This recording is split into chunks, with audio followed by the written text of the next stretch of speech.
Hey guys, and welcome back to and now for something a little bit different, episode 65. Today, guys, we got a really exciting film we're going to be talking about. I'm going to be talking about a film that came out in 2022. There's a little bit more to the story of the film and how it was made and the road to getting to actually being released. But yeah, we're going to be talking about a movie called 52577, which is a really interesting film. But before we do that, guys, I'm honored today because today I have a good buddy of mine. I've known through mutual friends like Troy and Brad from Not a Bomb. I have my buddy John Nance. I'm welcoming to the show. John, welcome to the show. Hey, John, Thanks for how's it coming on. going? Thank you for Good. having me, man. Thank Yeah, you. it's good to have you on, buddy. Absolutely. I know we've been friends through, like I said, Troy and Brad, and then of course I think we're mutual members of the Gentleman's Guide to Midnight Cinema. So that's like a Yes. lot of people we've met through that. For all my listeners out there, I don't know if you want to talk to a little bit about yourself, introduce yourself. I don't know, tell us everybody about yourself and what are some of your favorite filmmakers, some of your favorite film, what you were influenced by, stuff like that. Oh yeah. Hey, first and foremost, again, thank you for having me. Oh, of course.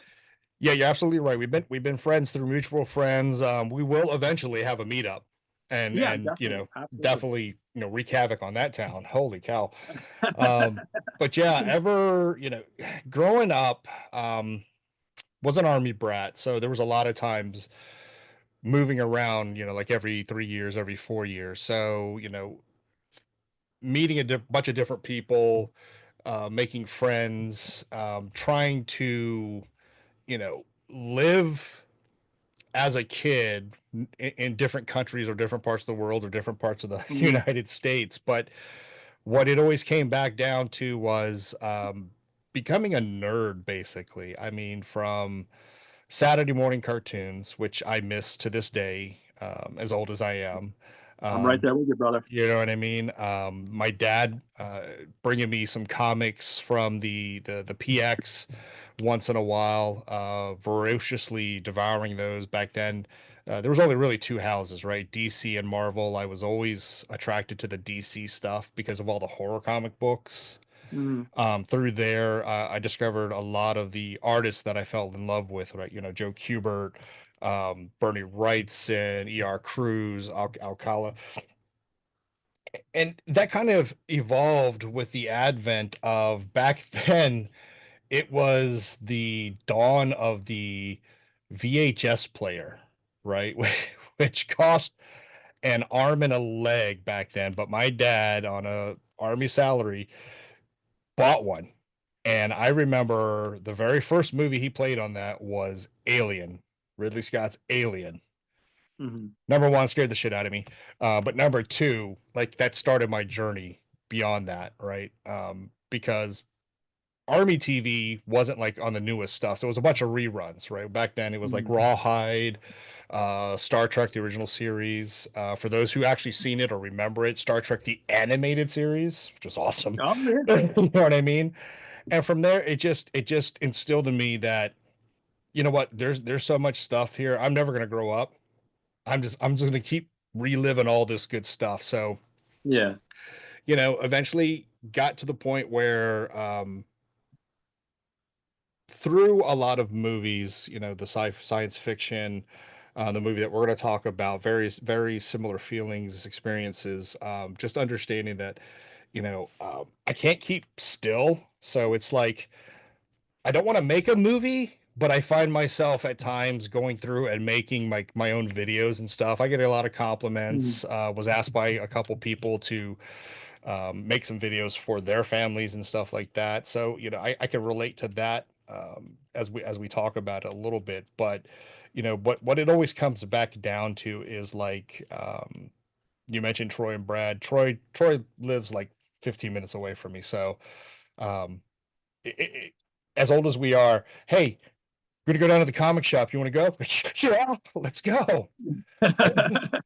And we'll do that, right? So I'm just a big 52-year-old Korean nerd sci-fi lover. I mean, there's very little that I won't like, but Mhm. it's one of those things where, and we'll touch upon this a little bit later, but it's one of those things where it's like you know what really happened to the good old days, and can some of our childhood, just the ability to experience some of the stuff that we were fortunate enough to go through, is that possible still?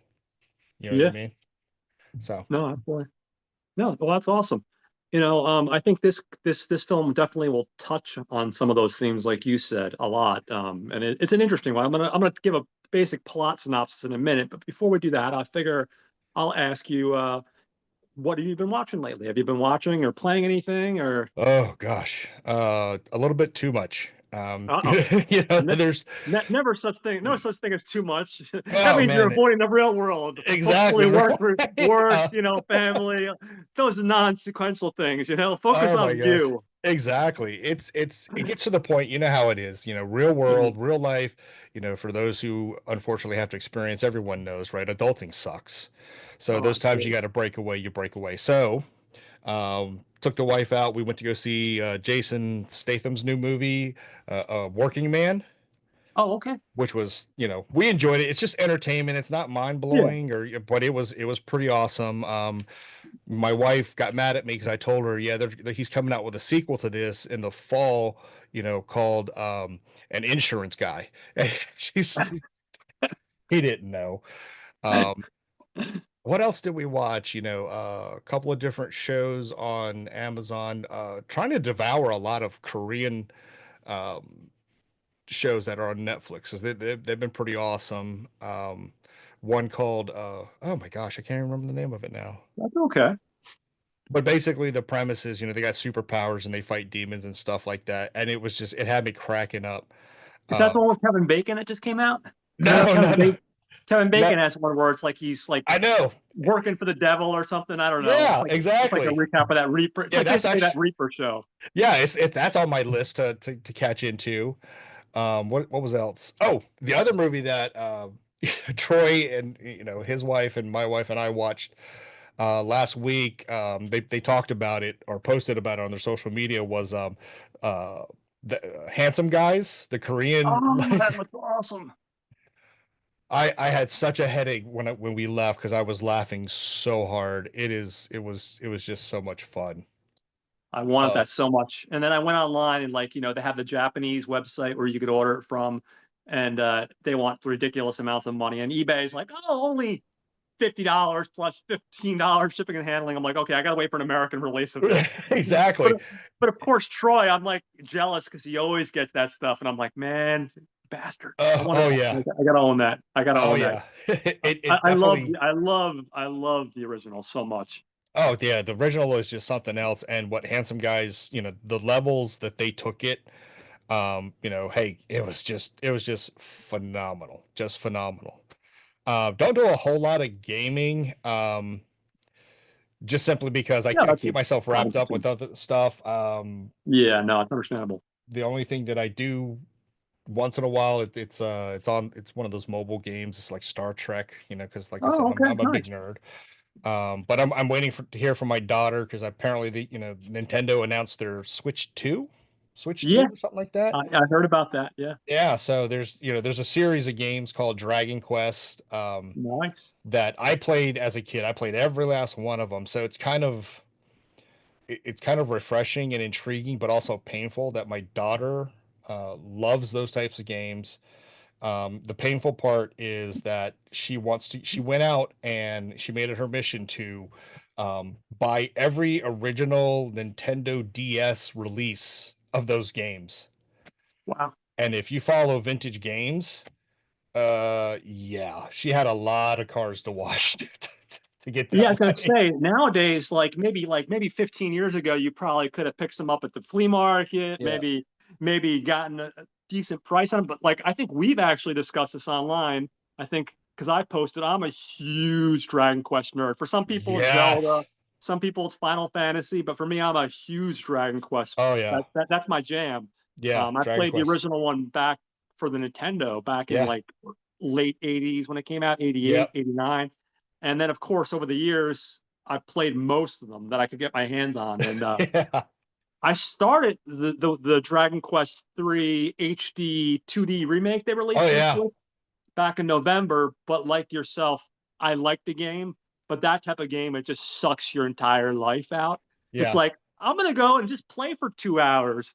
The next thing you know, it's Sunday night and your whole weekend has gone Yeah, by. And the exactly. only thing you've done is gone to the bathroom and eat. You haven't even showered because you've dedicated your Exactly. life to this game. You made a pact with the devil because it just sucks you in. I know. Curse them. I Oh my know. gosh. Oh, and the last current thing that we watched, and you talked about this, and this is Oh, what okay. kind of kicked off our friendship. Oh, okay. Went back and rewatched Big Stan Oh, nice. with the wife because she was like, I don't remember seeing this. I'm like, be quiet, just sit and listen. And we were just laughing our tails off. That movie was so good. She's like, I can't believe that was Rob Schneider. I was like, yeah, that's why it's so awesome. Yeah, I mean, listen, you got to sometimes ignore like what some of these idiots say in real life, Yep. and just focus on what's on the screen. Yep. And not everything he puts on the screen is amazing, but I will No. give him props for that. That movie is fucking. I laughed my ass off from Yeah. the beginning all the way to the end. Yeah, It's it's just great. it's just so ridiculous. Yeah, no, It is. I had a real pleasure covering that one, and that was one of those ones like it's so weird when you do this kind of stuff, especially me because I've only been doing it for a year. So sometimes I'll get like 7 views. Sometimes I'll get like 20 views.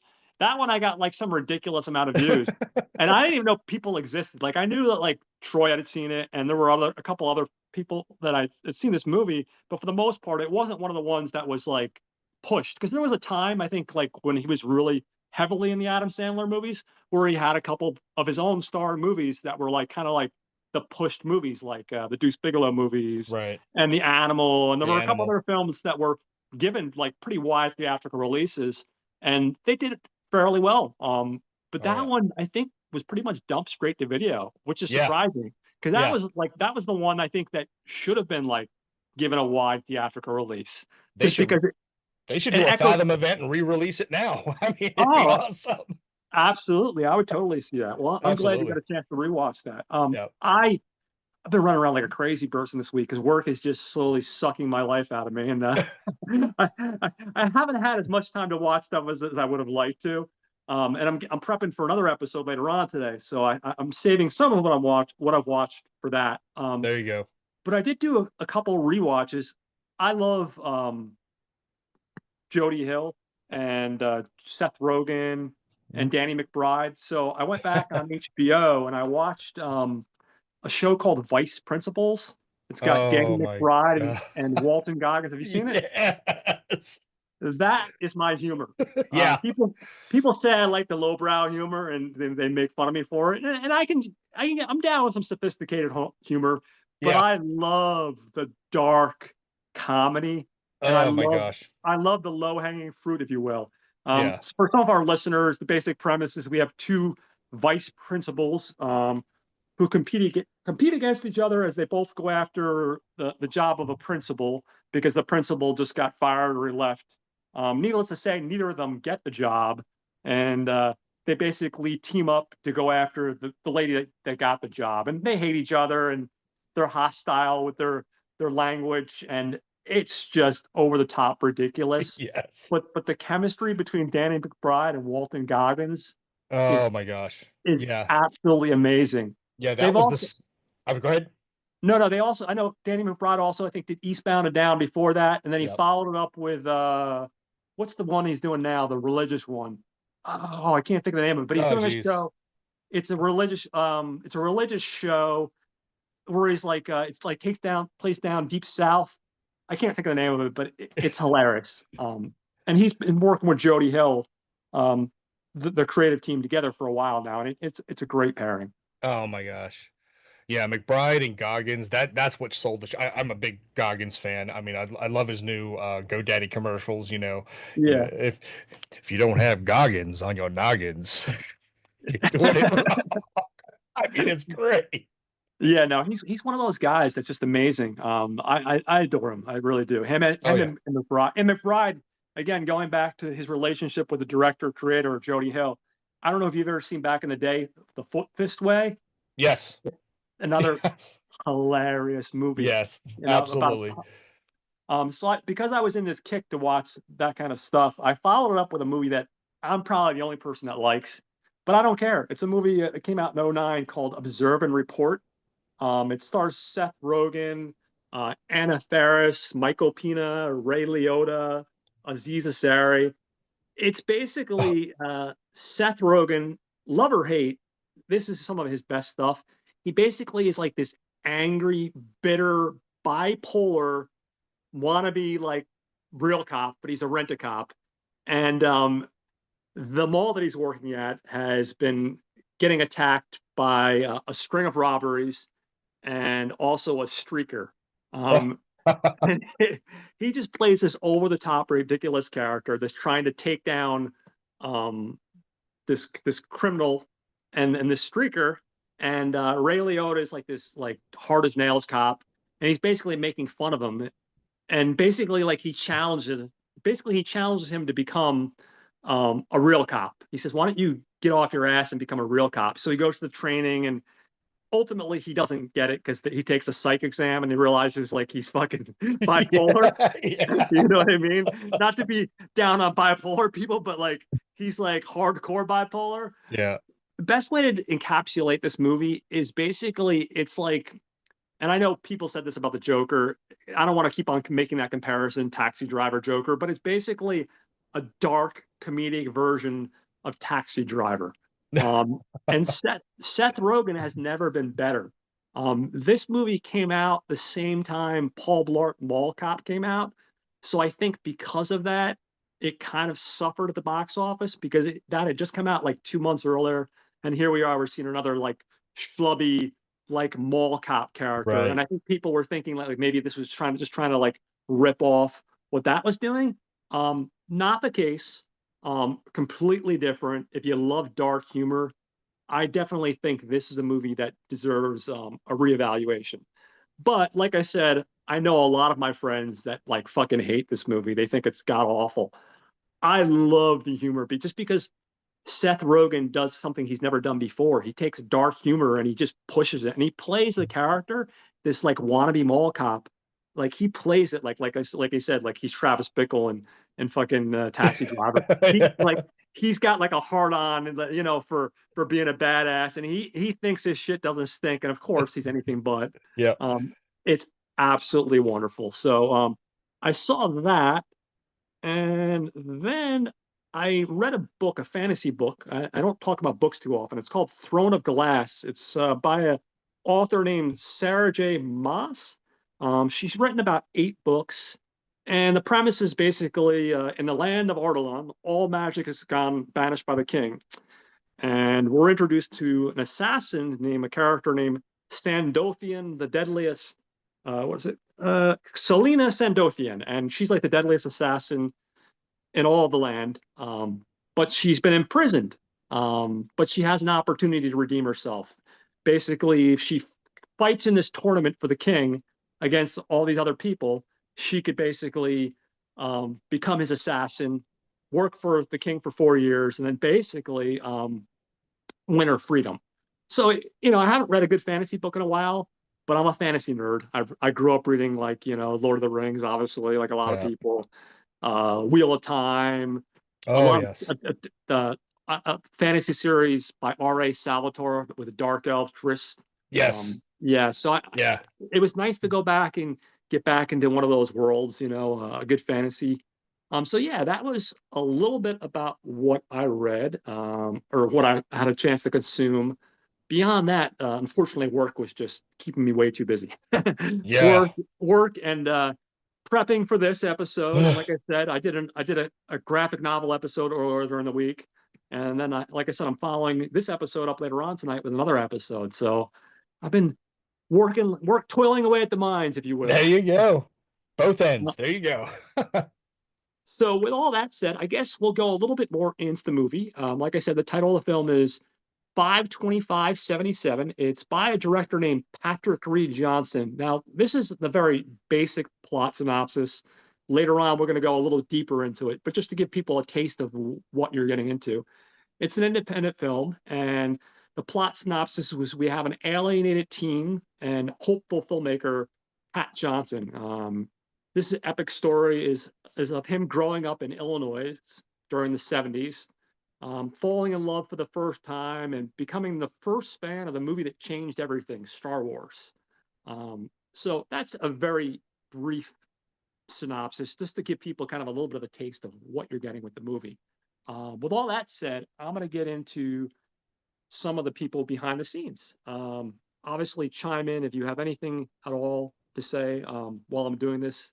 I Absolutely. just want to, yeah, starting with our director, Patrick Reed Johnson. He actually grew up in Illinois. Um, this is based mostly off his true story. It's he said there were a couple of things they had to change story wise, but for the most part, it's based on his real life story. Um, he started off, like I said, growing up in Illinois, making all these movies with a Super 8 camera. Um, Mind you, now this is back in the days before digital anything, guys. So back then, you probably got your grandfather's, Super 8 camera that, was passed down and, you had to have your film developed and that kind of stuff. But he fell in love with film and he would just run around the neighborhood with his friends, terrorizing people and basically making these little homemade movies, Super 8 movies. Um, Eventually, he made it out to Hollywood, um, and he directed a movie called Spaced Invaders. That was his first directorial debut. Love that movie. I actually did visit that movie this week too, Yeah. and I just forgot to talk about it. It's a wacky little movie, It's crazy. It's awesome. but it's fun. Then he followed that up with a movie called Baby's Day Out, um, Angus, which I actually thought that was a really cute movie too. That's like another coming of age movie. It came Yeah. out in '95. Yeah, I remember watching that, and we'll talk about it a little bit later. But going back, Angus, I thought was a great film. One of Yeah, George C. Scott's last real appearances, on the big screen in a meaningful way. And I after watching this movie and thinking back on Angus, I could say, what, I see a little bit of what his childhood was trying to come through in that movie as well. yeah. No, I definitely, absolutely. That's one of those ones. Another one where I felt like it got a release. It kind of came and went a little bit quicker than it should have. But no, it's another really sweet coming of age film Yeah. where you really kind of relate to the characters. Just a really good experience overall. He did that. He's done a couple of things like believe it or not in the '90s that Dinosaurs TV show, the one Yeah. that he did that like a couple episodes of that. He did an R.L. Stine movie called When the Ghouls Go Bad, which apparently came out in 2010, which I've never seen. Um, and then he did a movie called The Genesis Code, which came out in 2010. And he, I think, unfortunately, got like halfway through the movie. I guess they didn't like the vision he was going for, and they replaced him with, of all people, I didn't realize he even directed, but C. Thomas Howell Yeah. took over.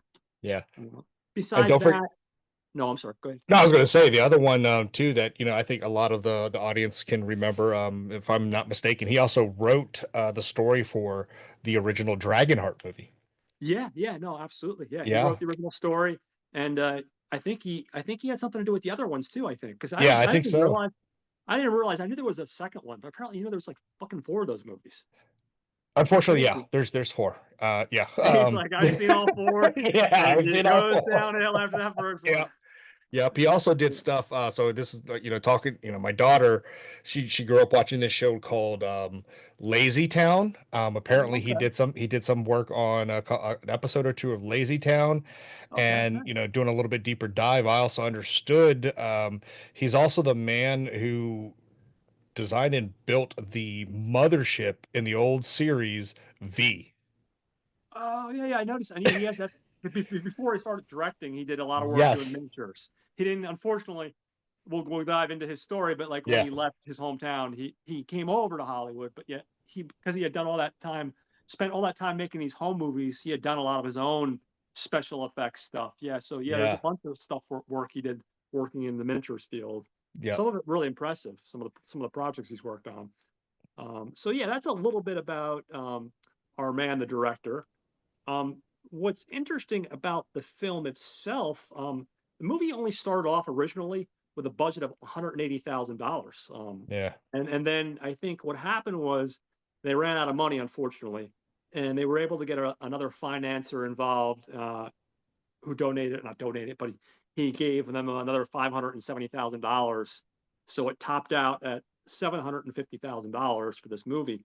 And let me just tell you, it's very difficult to make a movie for $750,000. Now, don't get me wrong, there are these like no budget, type movies that are made, but like to make this type of movie on the scale they were going for, Yep. I thought that was pretty impressive that they were able to pull together for $750,000. Oh yeah, no doubt, no doubt. Because honestly, when I finished watching it, I wasn't thinking about the budget, and then I saw that and I was like, well, this definitely doesn't seem like $100 million movie, obviously, but it definitely seems like the type of movie that they probably would have spent 20 or 30 million on at least.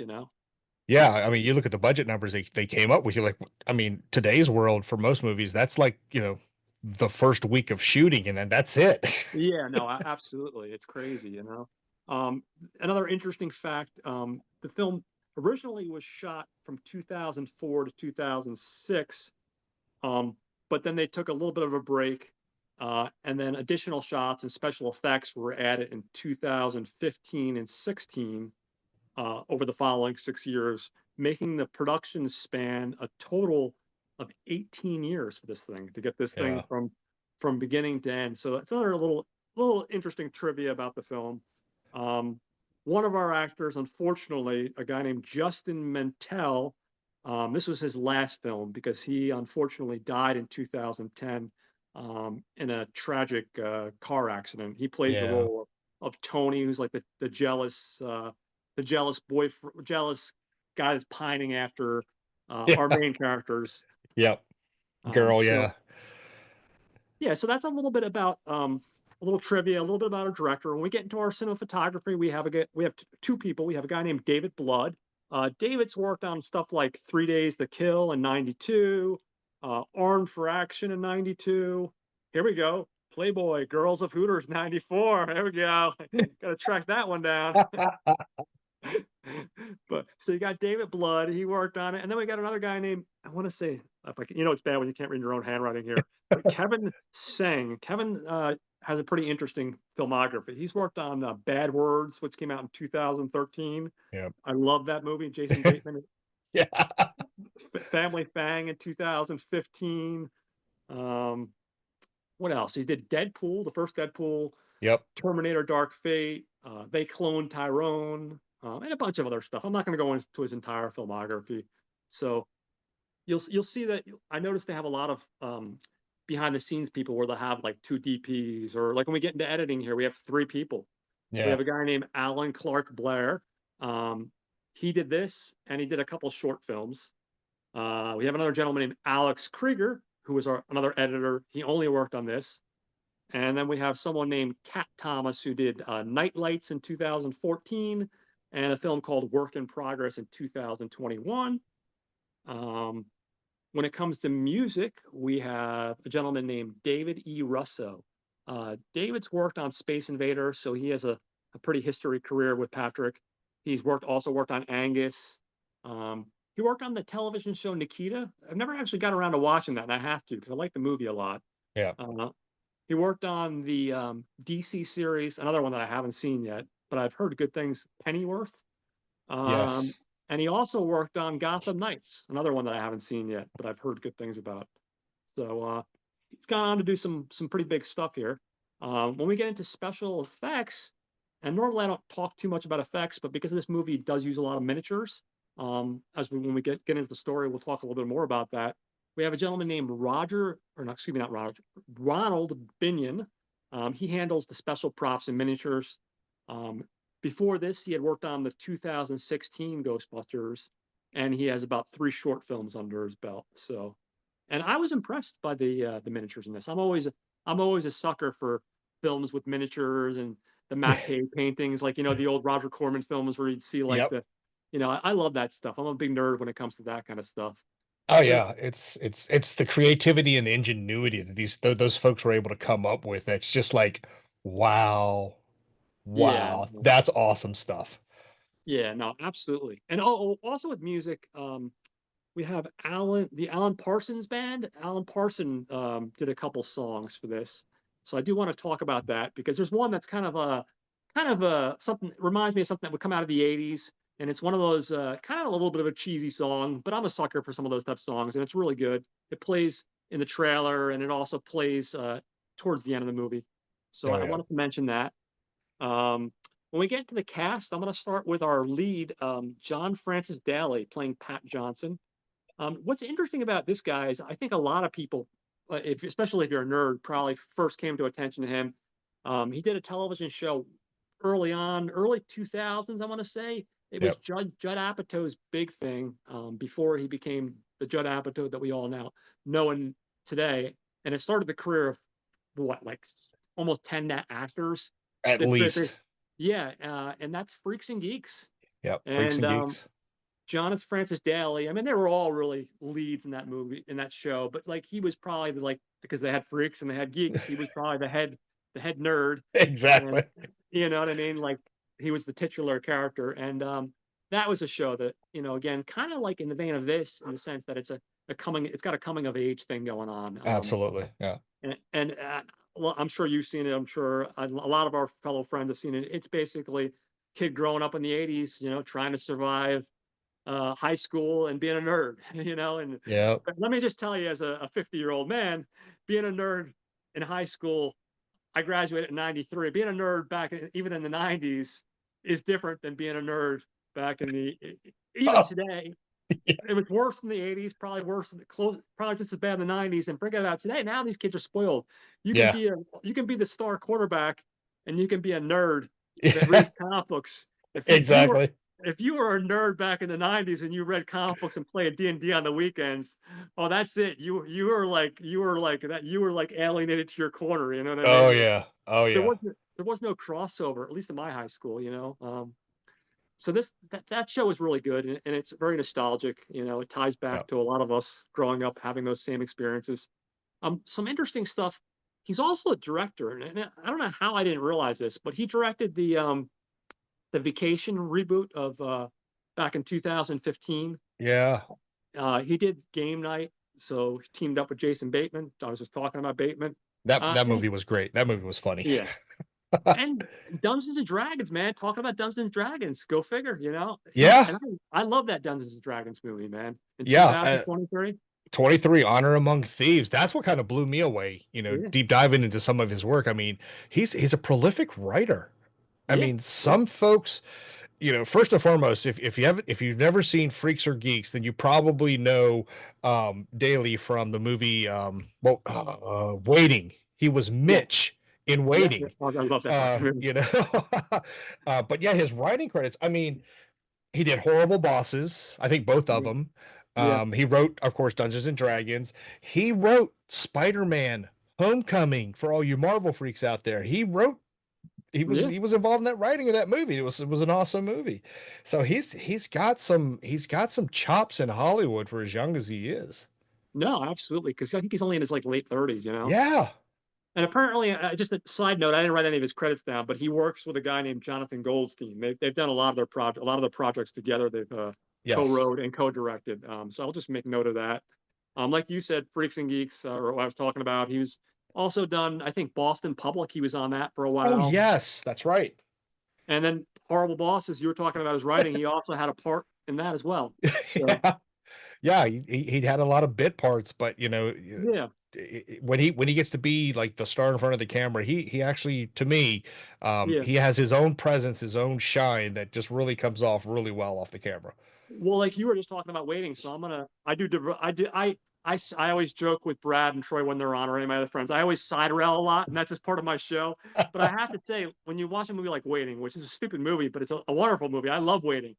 And he has a part that you think, okay, he's just this naive, goofy new guy on this restaurant staff, and he has this movie. He has this part at the end of the movie, and I'm sure most of us have seen this movie where he just steals the entire show in like 30 seconds, and Yeah. that's hard to do. It's hard to be in the movie for the entire movie, and then at the very end, basically take all these funny people and show them up in like the last minute or two of the movie, and it totally Yeah. steals the show. I mean, you get an actor that can, like you said, for 30 seconds, steal the spotlight and put, Ryan Reynolds in his place on camera. It's Yeah, phenomenal. yeah, no, I love that Goofy movie. It's definitely one of those ones I go back and watch way too Absolutely. often. Next, going up, we have Austin Pendleton. Austin Oh, Pendleton is playing Herb Lightman, who's a big part of the story. He's Herb Lightman in real life is a real life film editor. He's also worked on the magazine, I want to say Cinema Fastique or Cinema something. I can't remember off the top of my was it head. Cinema Fantastique? Yes, that's it. There you That's go. it. That's So it. Yeah. he's known for that. When we get to the story, our main character, Pat Johnson, is a huge, he worships this guy basically. Yeah. Um, Now, as an actor, a lot of people might know him from, like, okay, so for me as a kid, the Muppet movie in 1979. Oh, yes. Yeah. Um, the, Max. Was it Max? I think it was yeah, I want Max. to say so, yeah. Who he's the And, guy who ends up helping Kermit. I mean, he was yes, that's my first memory of him. You're exactly right. but he's been in a ton of stuff, and this is what's interesting. Like he did the original Catch 22 in 1976. Hmm. Um, his career, I couldn't write everything down because I would just spend an hour talking about his career. He's been in stuff like that I love though. Not I was looking at his resume and it's all stuff that I love, like Short Circuit '86. Oh, Love it. yes. My Cousin Vinny. I absolutely adore that fucking film. Yes. Guarding Tess doesn't get enough talk about. I love that's a Nick Cage that I think people don't talk about. Exactly. Home for the Holidays, another good movie that's Yeah. wonderful. Beautiful Mind, he pops up in Yep. 2001. And again, if you go on IMDb.com, I only touched the tip of the iceberg on this guy because Yeah. Yeah. the list just goes on about movies he's been in. And they're 99% of them are movies that we all know and movies that we all love. He's Yeah. just Yeah. he's a true a true character actor, and just And genuinely a he's good actor. he is he's a genuine character actor, and he's one of those genuine memorable character actors. Like you said, my Yeah, first, as soon as I saw that name, I was like, oh my god, there's Max from the yeah, Muppet movie, My Cousin Vinny. Just yeah, those, just even its short time. You mentioned Short Circuit. What's the scene? yeah. He's like, you're not going to shoot me. Okay, I'm bluffing. Yeah, And then, yeah, like you said, deep diving his filmography, in movies and shows, it's so lengthy. But then you come to find out, not only was he doing that, but he was doing a lot of stage performances on yeah, Broadway, yeah, off Broadway. You're like, holy cow, this guy is legit, right? He's legit all over the place. And as we talk, especially in this movie, I loved him. I yeah, absolutely loved him. yeah. No, he's a powerhouse, and Yeah, he's a smart guy because he's one of these actors that you can tell he'll do some of these films. And like I said, I don't even think sometimes you get actors that do films and they're like, about the film, but they're doing it because they can finance that to work on the films they want to work on, or they can do like stage productions and they can afford to do that. But honestly, like this isn't even really that case. And with this guy's career, like I look on his resume, he's not like really sacrificing anything. Because I see the movies, and even a movie like Short Circuit, you can make fun of it, but I love that stupid movie. And I don't even oh think I shouldn't even call it stupid. I love that movie. I yeah, love Home for the Holidays. He's got the prestigious stuff like A Beautiful Mind, which was nominated for a million Academy Awards. yep, So he's definitely a powerhouse.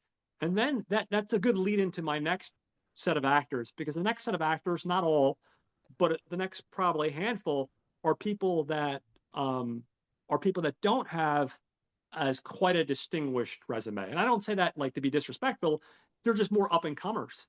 And what's impressive about these next set of actors that I'm going to talk about is that these actors are all people that gave really genuine performances. That's the one thing I yeah, love about one of the things that I'm playing my hand early, but one of the things I loved about this movie is really there wasn't one performance in this film where I didn't feel like these were real people. Like these, but not only were they real people, but they were because sometimes if you get someone that doesn't have acting experience, they're like, oh, he's giving a real performance because he doesn't have the acting chops. right, In this case, these people are giving real performances, but they genuinely you believe the character. You know what I mean? And they're giving you the acting chops, so yep, they're hitting home runs. Um, that all said, I'll lead into the first one. That's the love interest, Linda, played by Emmy Chen. It's this one is kind of a little again, I'm a little upset only because she's only had three films. She did a movie called United Strangers, which came out in '08, which was a short film. Something called Irregular Fruit in '09, which was a short film. And then something came out Normal, something in 2012 called Normal, a feature film. and another film in 2019 called Off the Record. And the reason I say I'm upset is because she was wonderful. Wonderful performance. She really nailed the role. It wasn't an easy role. Um, and again, the believability, Absolutely. you really kind of fell in love with all the characters. So that's Emmy Chen. Hopefully, some of these people will start seeing more things from. Um, Next up, playing Pat's best friend, Bill, we have an actor named Steve Coulter. Steve has been in stuff like, again, another guy with a bunch of indie stuff under his belt. Not a ton of stuff. A film called Beautiful Brook in 2016, um, Pitching Party in 2010, Whiteout in 2008, and Fate Twisted Simply in '06. So he's another one of these guys. You can see he has a little indie cred to his name, um, but unfortunately, never really kind of quite broke out. Um, and he's another one of these actors, just like her. They both have an incredible amounts of talent. Um, I could definitely see these guys in a lot of other roles because they were both really, really good. Yeah, yeah. And hopefully that happens. Hopefully that happens. Hopefully, Um, yes. Next actor we have Colleen Camp. Now Colleen Camp, ignore what I said about lesser known actors because Colleen Camp, I'm looking at her resume. She's playing Janet Johnson, the mom, and again, I didn't know who she was at all. So this is me being completely ignorant. But when I went on IMDb.com, she's another one like Herb Lightman, just a ton of films. Happy Days, he shows up in '75, The Gumball Rally in '76. But then you look at stuff like you go to '83, she's been in Valley Girl, Smokey and the Bandit, Police Academy 2, and Police Academy 4. She shows up in Clue in '85, My See, Blue Heaven. I'm sorry. Yeah. No, no, That's no. where, Chime in. if anyone's trying to, I'm sorry, this is what a sexist would say. Colleen Camp in the movie Clue is Yvette the maid. So if you've seen her there, that's her. Oh, okay. And that's definitely, for me, as soon as I saw her on the film, I was like, I knew exactly who she was, because she's one of those actresses that has it's her eyes, right? Hmm. It's her eyes, the way she puts her character through her eyes, and the way she acts through, her facial features. It's like, for me, she's like one of those you just can't forget. I'm sorry, go Now I ahead. love no, no, dude, chime in at all because I have a big mouth and like I said, I derail a lot. So come in, chime in at any time you want. And what's interesting is I have seen Clue. I actually adore Clue, and I should watch it more often. It's one of those movies I have it on DVD somewhere, and I haven't seen it in a couple of years. But it's another one of those ones that's one of those great movies. But I hadn't seen it in a couple of years, so when I was watching this, I didn't automatically make the connection right away. Yeah, Surprisingly, once again to derail, I don't know what's the progress is, but apparently they're trying to remake Clue. I, that's my understanding, which, yeah, I always have my reservations because if you've seen the original Clue, yeah. you know just how much of a classic it really Oh is. yeah, It's kind yeah. of like, just don't. In my mind, it's like, don't. If you want to do something like, shoots and ladders or or Candyland or Yeah, leave Clue alone. yeah, Yeah. no, And oh, I'm sorry. absolutely. And another movie, if you didn't see Clue, but you were definitely growing up in the martial arts movies and you were a fan of Bruce Lee, Mm. Colleen Camp actually plays in the movie Bruce Lee's fiance. Oh, was the Last She's the Dragon? yeah, no, in No. Game of Death. Oh, okay. Yeah, No, so yeah, she's prolific. Definitely prolific. Her history is just as yeah, no. impressive as Pendleton's. And Yeah. it's funny because like she pops up in something like that. Then I mean, she pops up in something like Wayne's World and Last Action Hero. So Yeah. she's really all over the place. Another piece of interesting tidbits here, since I'm talking about her in particular, which I just remembered. So at one point in time, um, they were thinking about getting actually Carrie Fisher to play the mom role. Carrie Fisher, and I think Christopher Lloyd was actually considered for the Herb Lightman role. Right. Um, I think it just honestly they don't tell you why, but if you I think if you do the math, they started off originally with a budget of 180,000, and then Yeah. they geared up to 750,000. For a total. My guess is it probably has something to do with the finances. Oh, most Yeah, undoubtedly.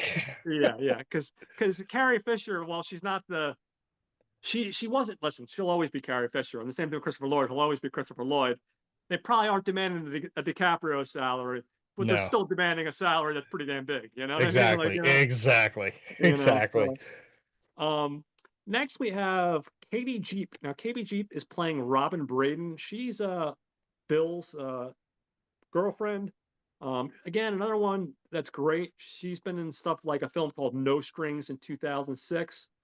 She also worked with our man Pat Johnson on the film that he got fired from, The Genesis Code, in 2010. Yep. Um, and hold on one second. Yeah, and that other than that, she's another one that really hasn't done too much, sadly. Yeah, Um, diving into her background, because I loved her performance in this yeah, movie. She's another that, all of these actors, outside of, let me just say, the mainstreamers like Pendleton, Camp, and yeah, Daly, you know, these are actors, as young as they are. They really brought it. They really brought their A game, A plus yeah, game, to this, and it's great to see that they're still involved in some way. To close it out with Katie Jeep, deep diving into her. I think she's still in Chicago, and last I saw the latest information that I could find about her and what she was doing. She's like heading up a theater in Chicago. I think it's called like oh, that's Route awesome. 66 Club or something like that. So I think she's still Mhm. involved in that way. And you said it earlier.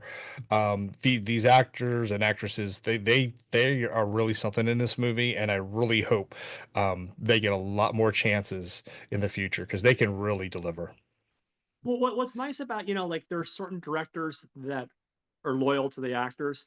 Like, again, to derail, but with like an example, Smith, right?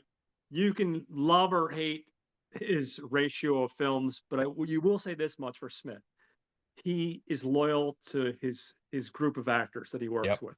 He'll Yep. pull in somebody new every once in a while, but if he knows that you're a nice person, you've got talent, and you're willing to bring it, he'll call you up and be like, "Hey, you want to come on my new film?" And I think Yeah. with Johnson, if you look at like his resume, and like in a perfect example, she worked on that movie like the Genesis Code.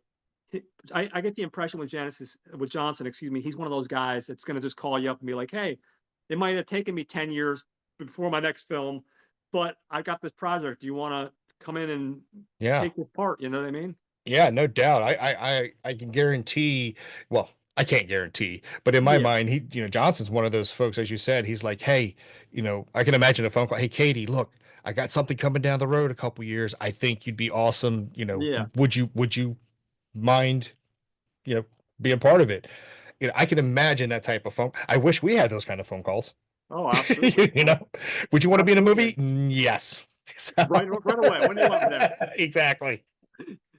Just cover when I'd make it work for the week, which isn't much, so you don't have to go too far. Exactly. And I'll take Exactly. a vacation day. I'll take some vacation time. Exactly. Exactly right. Now, as I'm bouncing back and forth between lesser known actors and more known actors, another character actor who I fell in love with because I watched this show nonstop, probably more than is a healthy amount.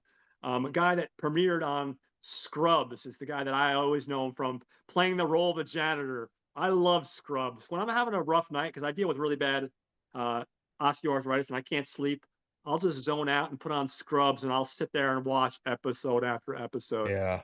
He was Scrubs on that was, show forever, and that's Neil Flynn. Neil Flynn's playing the principal of the school, Dr. Callahan. yeah, it was, yeah, he's Scrubs number one. It's a great commercial. If you've never seen it, you've probably seen a T-Mobile commercial. You're pretty much watching an episode of Scrubs. Yeah, pretty much.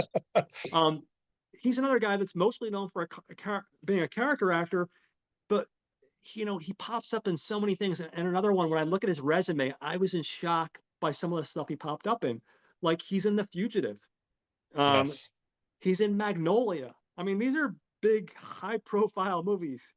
He did work with Pat Johnson way back in the day. This is talking about connecting with people you worked in the past. He worked on Baby's Day Out in '94. He's done Rookie of the Year in '93, Major League in '89, and he even pops up in an episode of Doogie Howser of all things. Yes. Yes. Oh, and I have to bring it up. He was in the Indiana Jones and the Kingdom of the Crystal Skull in '08. So I don't know. Some people probably rather forget that movie, but hey, it's Indiana Jones, all right. It is. It's indie. Um, Next up, we have Justin Mentel. He was the gentleman I mentioned earlier who unfortunately passed away before the movie could be released. Sadly, he passed away in a really bad car accident. Um, he's been in stuff like Palo Alto in '07, a movie called G-Force, which came out in '09, 16 episodes of Boston Legal, and then apparently a movie called Rollbound. So I kind of really sad to hear this because this is the guy. You look at his resume; he actually had a couple. I mean, I don't know if Rollbounce is any good, but he had a couple of little more high profile projects because you feel like he was on the cusp of something, Yeah. and then to just have that happen. I think he was like 20 something, like maybe 27 or 28. It's just Yeah. for It some was reason just 27, 28 seems to be when people die. yeah, unfortunately. I mean, we made it. But yeah, Yeah, it is a tragic story. He was also, oh, you mentioned the show earlier, Boston Boston Legal, Legal. right? He Yeah, was there. So it was really, again, trying to deep dive a little bit, to know that um posthumously he gets to be on the screen like one one last more time. time. Yeah, That to me, like, is that's oh gosh, what is the best way to describe it, right? That's an actor who really loves his cast and who we used to work for, right? I mean, to yeah, to do that, it was just stunning. It is yeah, what I yeah, can really just say because it was stunning. Like, wow, man, he what a dick. What yeah. a dick in the movie. And then you read Yeah. that, you're like, oh man, now I feel bad for calling him a dick, Yeah, but at first I was like, okay, I had read something about somebody that died, and I'm like, but I wasn't sure who it was, and then I was like, oh, okay, this is that character, yeah, and you're right. yeah. At first, you're like, he's a real prick, maybe he deserves. And I'm like, no, hold on, no, Yeah, yeah, I'm becoming a little too invested in this movie, but exactly. yeah. So, but he does his role well, and like I said, it's a sad, Next we have, and a very these other names that I'm mentioning, a couple names are people that are only in the movie briefly, but because the importance of the roles, I'm going to mention them anyway. Normally, I wouldn't because they're on the screen for only a blip. But we have playing the role of Steven Spielberg, we have an actor named Kevin J. Stevens. Um, Apparently, 52575, or excuse me, 52577, getting tongue tied, is the only movie he ever worked on. Um, but he plays Steven Spielberg. He's only in there for like a minute, but he's perfect. Oh yeah. Now, this next one, believe it or not, I don't know why, but and I checked Wikipedia and I checked Internet Movie Database, and he still wasn't credited in the film. But here he is, and he's in the movie for a little bit longer than Steven Spielberg, but he's playing John Dykstra, and that's an actor named Kenneth Mitchell. Basically, he plays the guy that John Dykstra for us nerds. He's the special effects lead on the original Star Wars film, Yeah. and several other sci-fi odysseys. And he plays, and when we get into the story, he plays a small role, but it's a pivotal role for our main character, and that's Kenneth Mitchell. And sadly, he's another one that passed away. Now, Yeah. I think he passed away a little bit later on. I think he was Yeah. almost 50, and I couldn't find any information. Not that it matters how he died, but it could have been just a regular death. I don't think it was Right. anything tragic. Now, what's interesting about him, he's also another actor. If you're a Star Trek geek, like myself, he was in Star Trek Discovery from 2017 to 2021. He was in that hockey movie Miracle with Kurt Russell, which came out in '04. Fantastic movie. Apparently, I haven't seen this, but our mutual friend Jose raves about it. The Jeff Bridges Hulu series, The Old Man. Um, That movie or that series. Oh, that series. If you want to talk about, just laying down and binge, yeah, for you, personal yeah, recommendation, binge that because holy crap, that was good. yeah. Holy crap, it was good. That Jose raved about it. So we're doing as part of the with the regular channel. Most of our listeners probably already know this. I'm doing what's called the Spotlight series with Justin and Jose, and we're basically spotlighting different actors. We did one on Oliver Reed, and right Yeah. now we're currently talking about Jeff Bridges. We talked about a couple different Jeff Bridges films, and of course, off and on the camera, that was something, of course, that Jose brought up because Yeah. Jose, that's one of his favorite actors. Yes. Um, so besides that, he was also on Jericho between 2006 and 2008. He was in that movie with Colin Farrell back in '03, The Recruit, Oh, and yes. then the big Marvel movie. Apparently, had a role in the Captain Marvel movie in 2019. So Yeah, so he's been around the block, and again, another one that unfortunately passed away, which is kind of sad. With all that said, we talked about all our people behind the camera, and we talked about all our actors. Well, So I well, well, think, hold on, oh, hold did I on. miss Time somebody? out. Yeah. Yeah. No, no, no, How no. Who could did I you miss? miss? So this is where, we'll have to have a little debate here. Would you say one of the people that we should technically mention, Douglas Trumbull himself? Oh my God, how did I miss that one? I'm slipping. I'm slipping. The, Douglas Trumbull is the character he idolizes, so it should be noted that I slipped up. You know what it is? I do everything on the phone, so I do everything. I have a little portable tablet here where I write all my stuff. Oh my I use gosh. my phone, and then I use my phone to record. So everything I do, I don't just like go on my computer and like look at it IMDb while I'm recording. So everything is based off what I wrote, and I forgot to actually write that one down. Yeah. Um, No, so- yeah, I was going to say, yeah, and it's cool because I think that's one of the points, and it's one of the genius ideas about this movie is the hero is Douglas Trumbull, right? That's his idol, and whether you recognize it or not, Douglas Trumbull, his stuff is throughout this movie, and we'll yeah, we'll get into it, but it's like he's one of those he is the person behind the scenes who is also behind those scenes, and yeah, and we'll get into it to understand exactly where we're going to go with this, but he's yeah. just his work. Number one, if you do a deep dive into him, his father worked on the original 1939 Wizard of Oz. Oh, okay. Yeah, his their family, you talk about geniuses, these are folks. Douglas Trumbull, he worked on so many films. um we talked about the matte paintings, the photorealistic stuff that he used to do. He did that for NASA. What's a big one? He invented what was in 2001 the Stargate scene, right? The way Mm, slit scan photography, right? He mm, invented a way that you saw the light tunnels, to which, as you said, fellow Trekkie, here we go.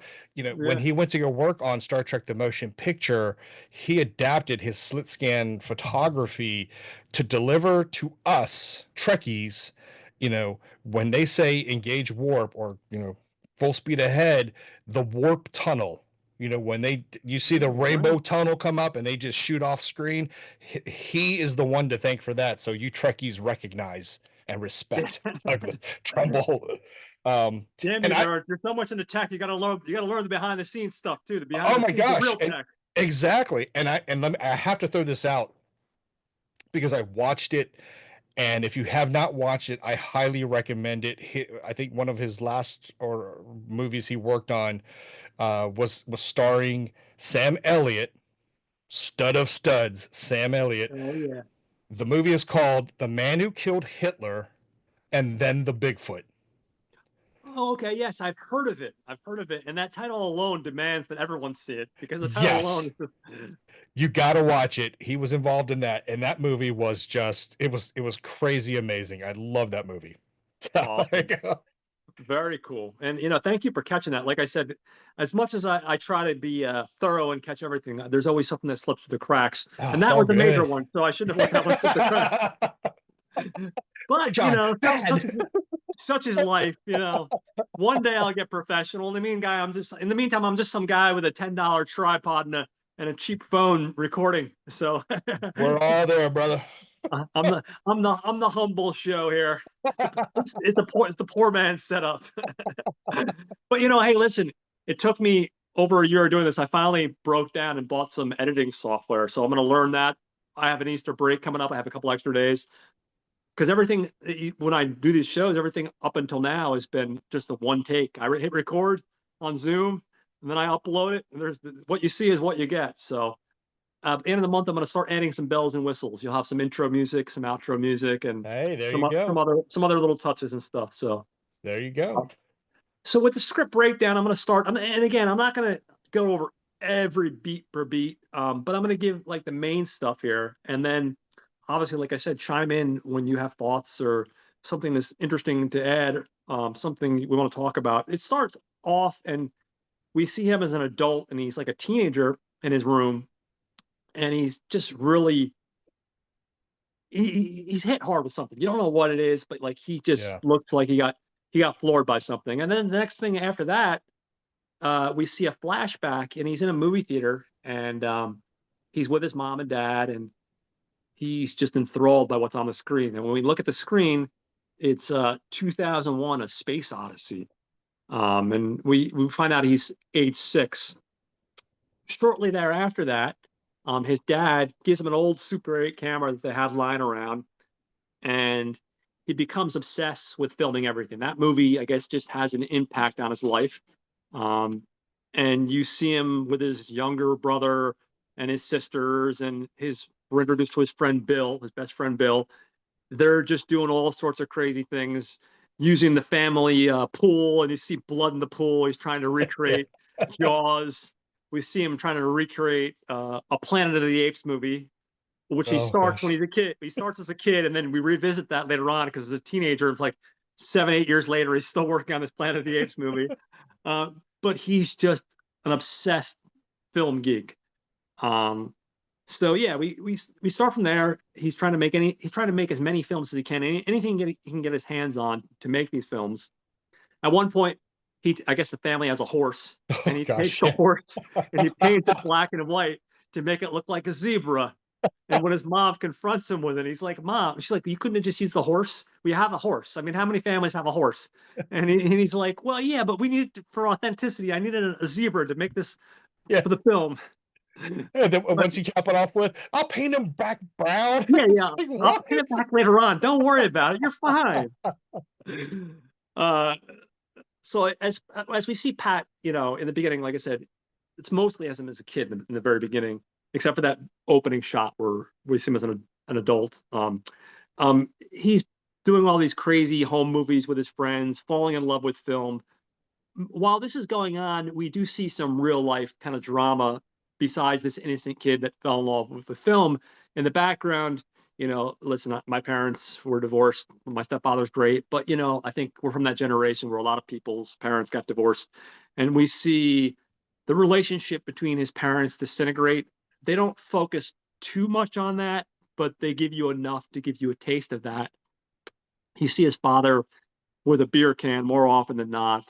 Um, Unfortunately, yeah. yeah, and at one point in time, you can tell probably the drinking's gotten probably escalated a little more because you see the father like when he's arguing with the mother make like remarks like he's got to get his head out of the clouds. Becoming a big movie Hollywood director isn't a Yeah, reality. This is the exactly. real world. He's got to focus on the real world. And meanwhile, mom's kind of like, well, he's a kid and he should always be able to chase after his dreams. And well, Exactly. when you're a kid, you should be able to always chase after your dreams. Even if you're an Amen. adult, you should be able to do it. I mean, at a certain point, you don't get me wrong, you got to pay the bills if the dreams don't cut it. But Exactly. but but you should still always have that innocence in you as of a child to always chase your dream, whether it's something stupid like this podcast Yeah.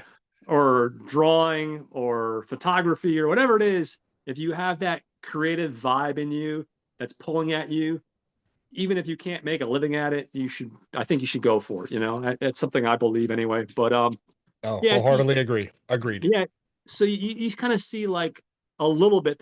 Luckily, they don't make this a movie that's about the deconstruction of his tumultuous, uh, I guess, family drama. Because shortly thereafter, the father disappears, and we can kind of just assume he just abandons the family effectively. They tend to focus more about Patrick Johnson, and they try to be more hopeful with the film. And that's one of the things I like about the film. One of my disappointments, and again, I'm derailing. I only saw it once, so I have to go back and watch it. But one of the things I didn't particularly care about with the Fablemans, which has a similar vibe that Steven Spielberg kind of like movie about him growing up. They kind of focused a little bit too much on what this kind of, I guess, tumultuous, rocky life he had growing up, and I just wasn't inspired. And I'm not saying you can't be true to what your story is, what your narrative is. It's important to be true to what your narrative and what you experienced growing up. But when you're turning that into a biopic, your life, and you're someone that's gone on to be this creative, genius, if you will, you kind of want to have like a hopeful message. And that was one of those movies I kind of felt like it just, I don't know, it just kind of, I couldn't get behind it, and I wanted to. Where I feel like this is definitely a little bit more upbeat. Yeah, Still yeah, worth, it's still yeah, worth watching. I'm with you there. Fablemans was it's oh gosh. I mean, anyone who loves movies knows Spielberg, right? And Yeah, to see a biopic, a biography about, what made Spielberg Spielberg, yeah, right? you're all in, right? Without even hearing that. Exactly. But then you spend so much time on the depressing quote real life stuff that Yeah, would shatter or destroy most people. That's not what you want. Where yeah, in 525, yes, we see the glimpses, we hear the little quips. It comes to a culmination where you see her unfolding a piece of paper, and guess what? It's divorce papers. So we're like, okay, yeah, okay, I got it. But then the rest of the film moves along. It's like, hey, some bad stuff happened, some uncool stuff happened when he was a kid between, his parents, but yeah. let's continue on with why, this is important for you to watch, or why what you're going to see is going to help you understand why I did what Yeah. I did. You know what I Yeah. mean?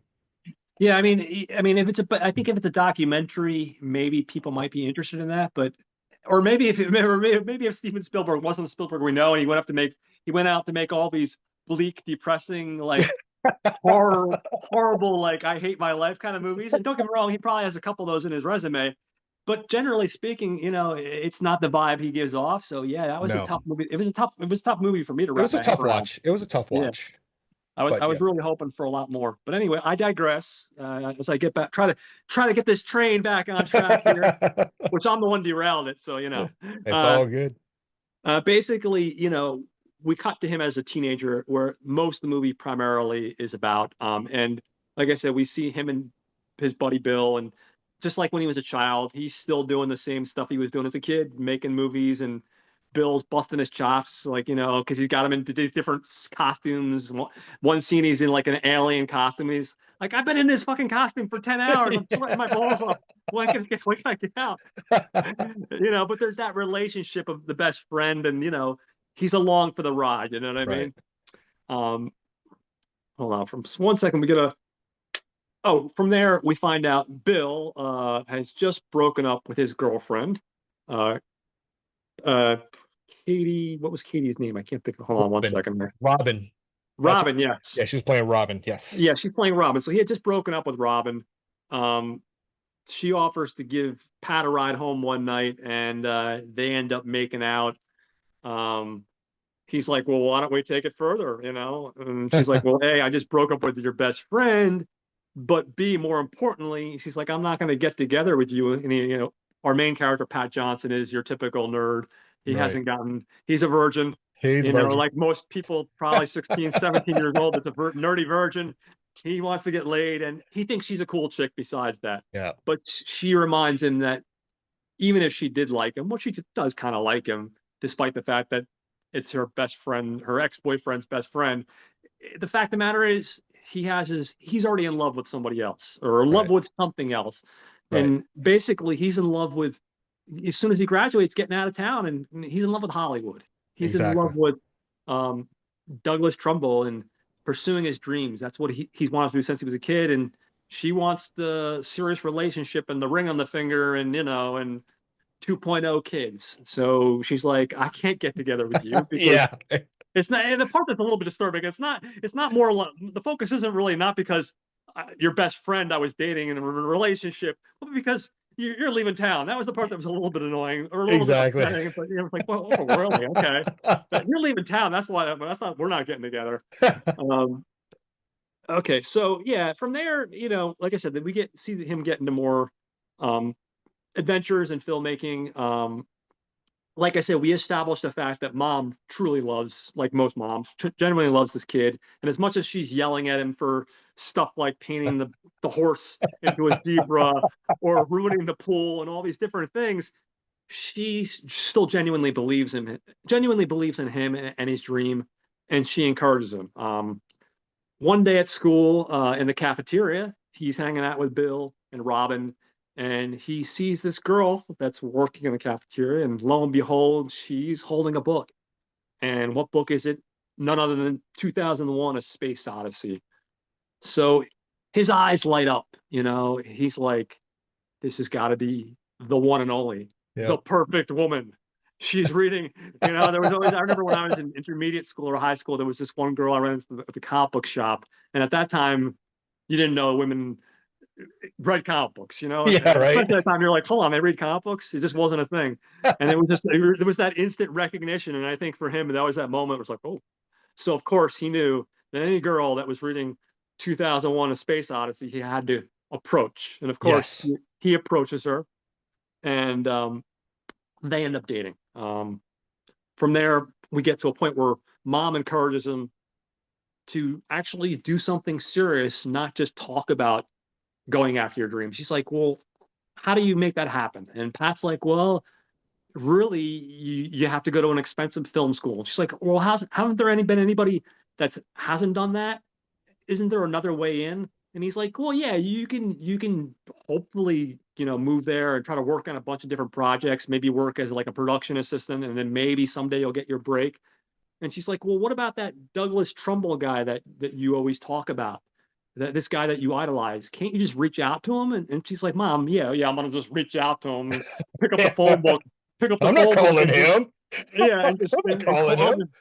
She's like, I'm not expecting you to just shout out to the wind, but yeah, you can try calling people in the industry. So, hold on one second here. Look at my note here.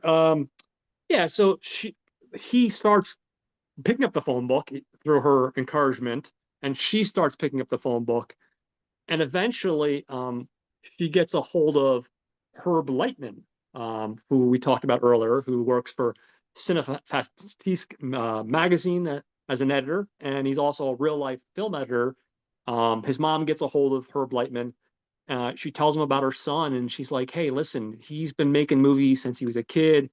He's in love with the idea of becoming a filmmaker. If you could just even talk to him and just give him some advice, that would be wonderful." And he kind of like casually, I don't know if he expects it to actually follow through on it, but he's like, yeah, well, I guess if he comes down here, I'll Yep. talk to the kid and show him around. And I don't think Herb Lightman really expected this kid to scrape No. up the money to fly to LA. Yeah. Yeah. But lo It, and behold, um, Pat, mom tells Pat about this, and he's like, "Mom, we can't afford to do that. She's a working mom. She's got like 3 kids." She's like, "Well, that's what credit cards are for," and she slaps it down the credit card. Um, and this is where things get a little bit interesting as the story progresses. Pat makes the big trip to LA. And he meets Herb Lightman. Herb gives him like a very brief tour. Um, he wants to meet Trumbull, but unfortunately, Trumbull he only meets for like a second because he's like super busy. Um, but a couple important people that he does meet. He brings him to the Industrial Light and Magic film studio. For us film nerds, we know that what that is. That's George Lucas's home base for Star Wars and a million other projects. oh yeah. It's basically a geek's toy store. Minus you can't buy the toys in the store, unfortunately, because they're all film props and miniatures. But if you're a film nerd, that's where the magic happens. That's where it all comes Yes. together. So he meets Steven Spielberg first, who's shooting some stuff. I guess some shots for Close Encounters of the Third Kind. He's doing some pickup shots. Yep. Um, and he's really nice to him, and he tells him about that stuff. And then he gets lost in this world of miniatures, and he actually meets John Dykstra, who is the head lead effects guy on what would become Star Wars, the film, Yep. and many, many other exciting projects. And John Dykstra really kind of inaugurates him here. He brings him on a complete tour. He shows him all the early models and miniatures that they're doing for the upcoming Star Wars film. And keep in mind, at this time, the world did not know this film existed. There wasn't even a trailer. There was nothing. This was just a blip of in the middle of nowhere, nothing, And of course, because he's a sci-fi nerd, Pat's like geeking out. John Dykstra giving him this grand tour. He's telling him the vision for what the film's going to be, and then to top it all off, when everything's said and done, at the end of the tour, he basically shows him an early work print for Star Wars. Um, and it's believed to be that he's really the first person, like I guess the first fan to really get um, a screening of this film before anyone else. I mean, obviously behind the scenes people, director, the people that worked on the film, obviously, but he's considered to be, I guess, the first fan that actually saw an early work print of this film before it actually became what would become Star Wars. And mind you, now there was still things that needed to get done. There's still a ton of visual effects that they needed to finish and stuff like that. But Yep. he got the bones of what the movie was. Um, so before he leaves, Herb Lightman says, "Listen, kid." He talks to Herb Lightman real quickly, briefly. He's like, "Listen, it seems like you're in love with film." He said, "The reason I met with you today is because your mom was so passionate about it." He's like, "You know how many kids I've met with before in the past?" And Pat's like, "How many?" "Exactly zero." And he said, "Part of that reason is because I don't want to encourage people and not see that dream come true." He said, "The likelihood of this actually becoming something where you're able to actually turn this into a career and make something of this is unlikely." But he said, "You know what? I did that. I was one of those people. I was able to do it." And he said, "You know what? If you truly believe in yourself and you just keep on going after what you're going after and just keep chasing that dream and you just keep on doing everything you can and move out here and try to get jobs and just start and keep on grinding away, if you just keep on doing it, there's a possibility.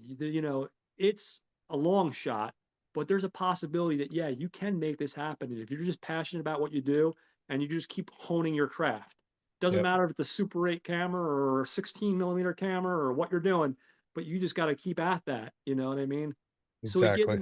he gives him a little bit of encouragement. So at this point, he comes back home and he realizes this movie is going to be a huge game changer. Like this is going to change the landscape. And I think just kind of like in the beginning of the film when he was a kid and he watched 2001: Space Odyssey, he has that light in his eyes, that fire in his eyes for this film of what it's going to become, the zeitgeist that it's going to become in society.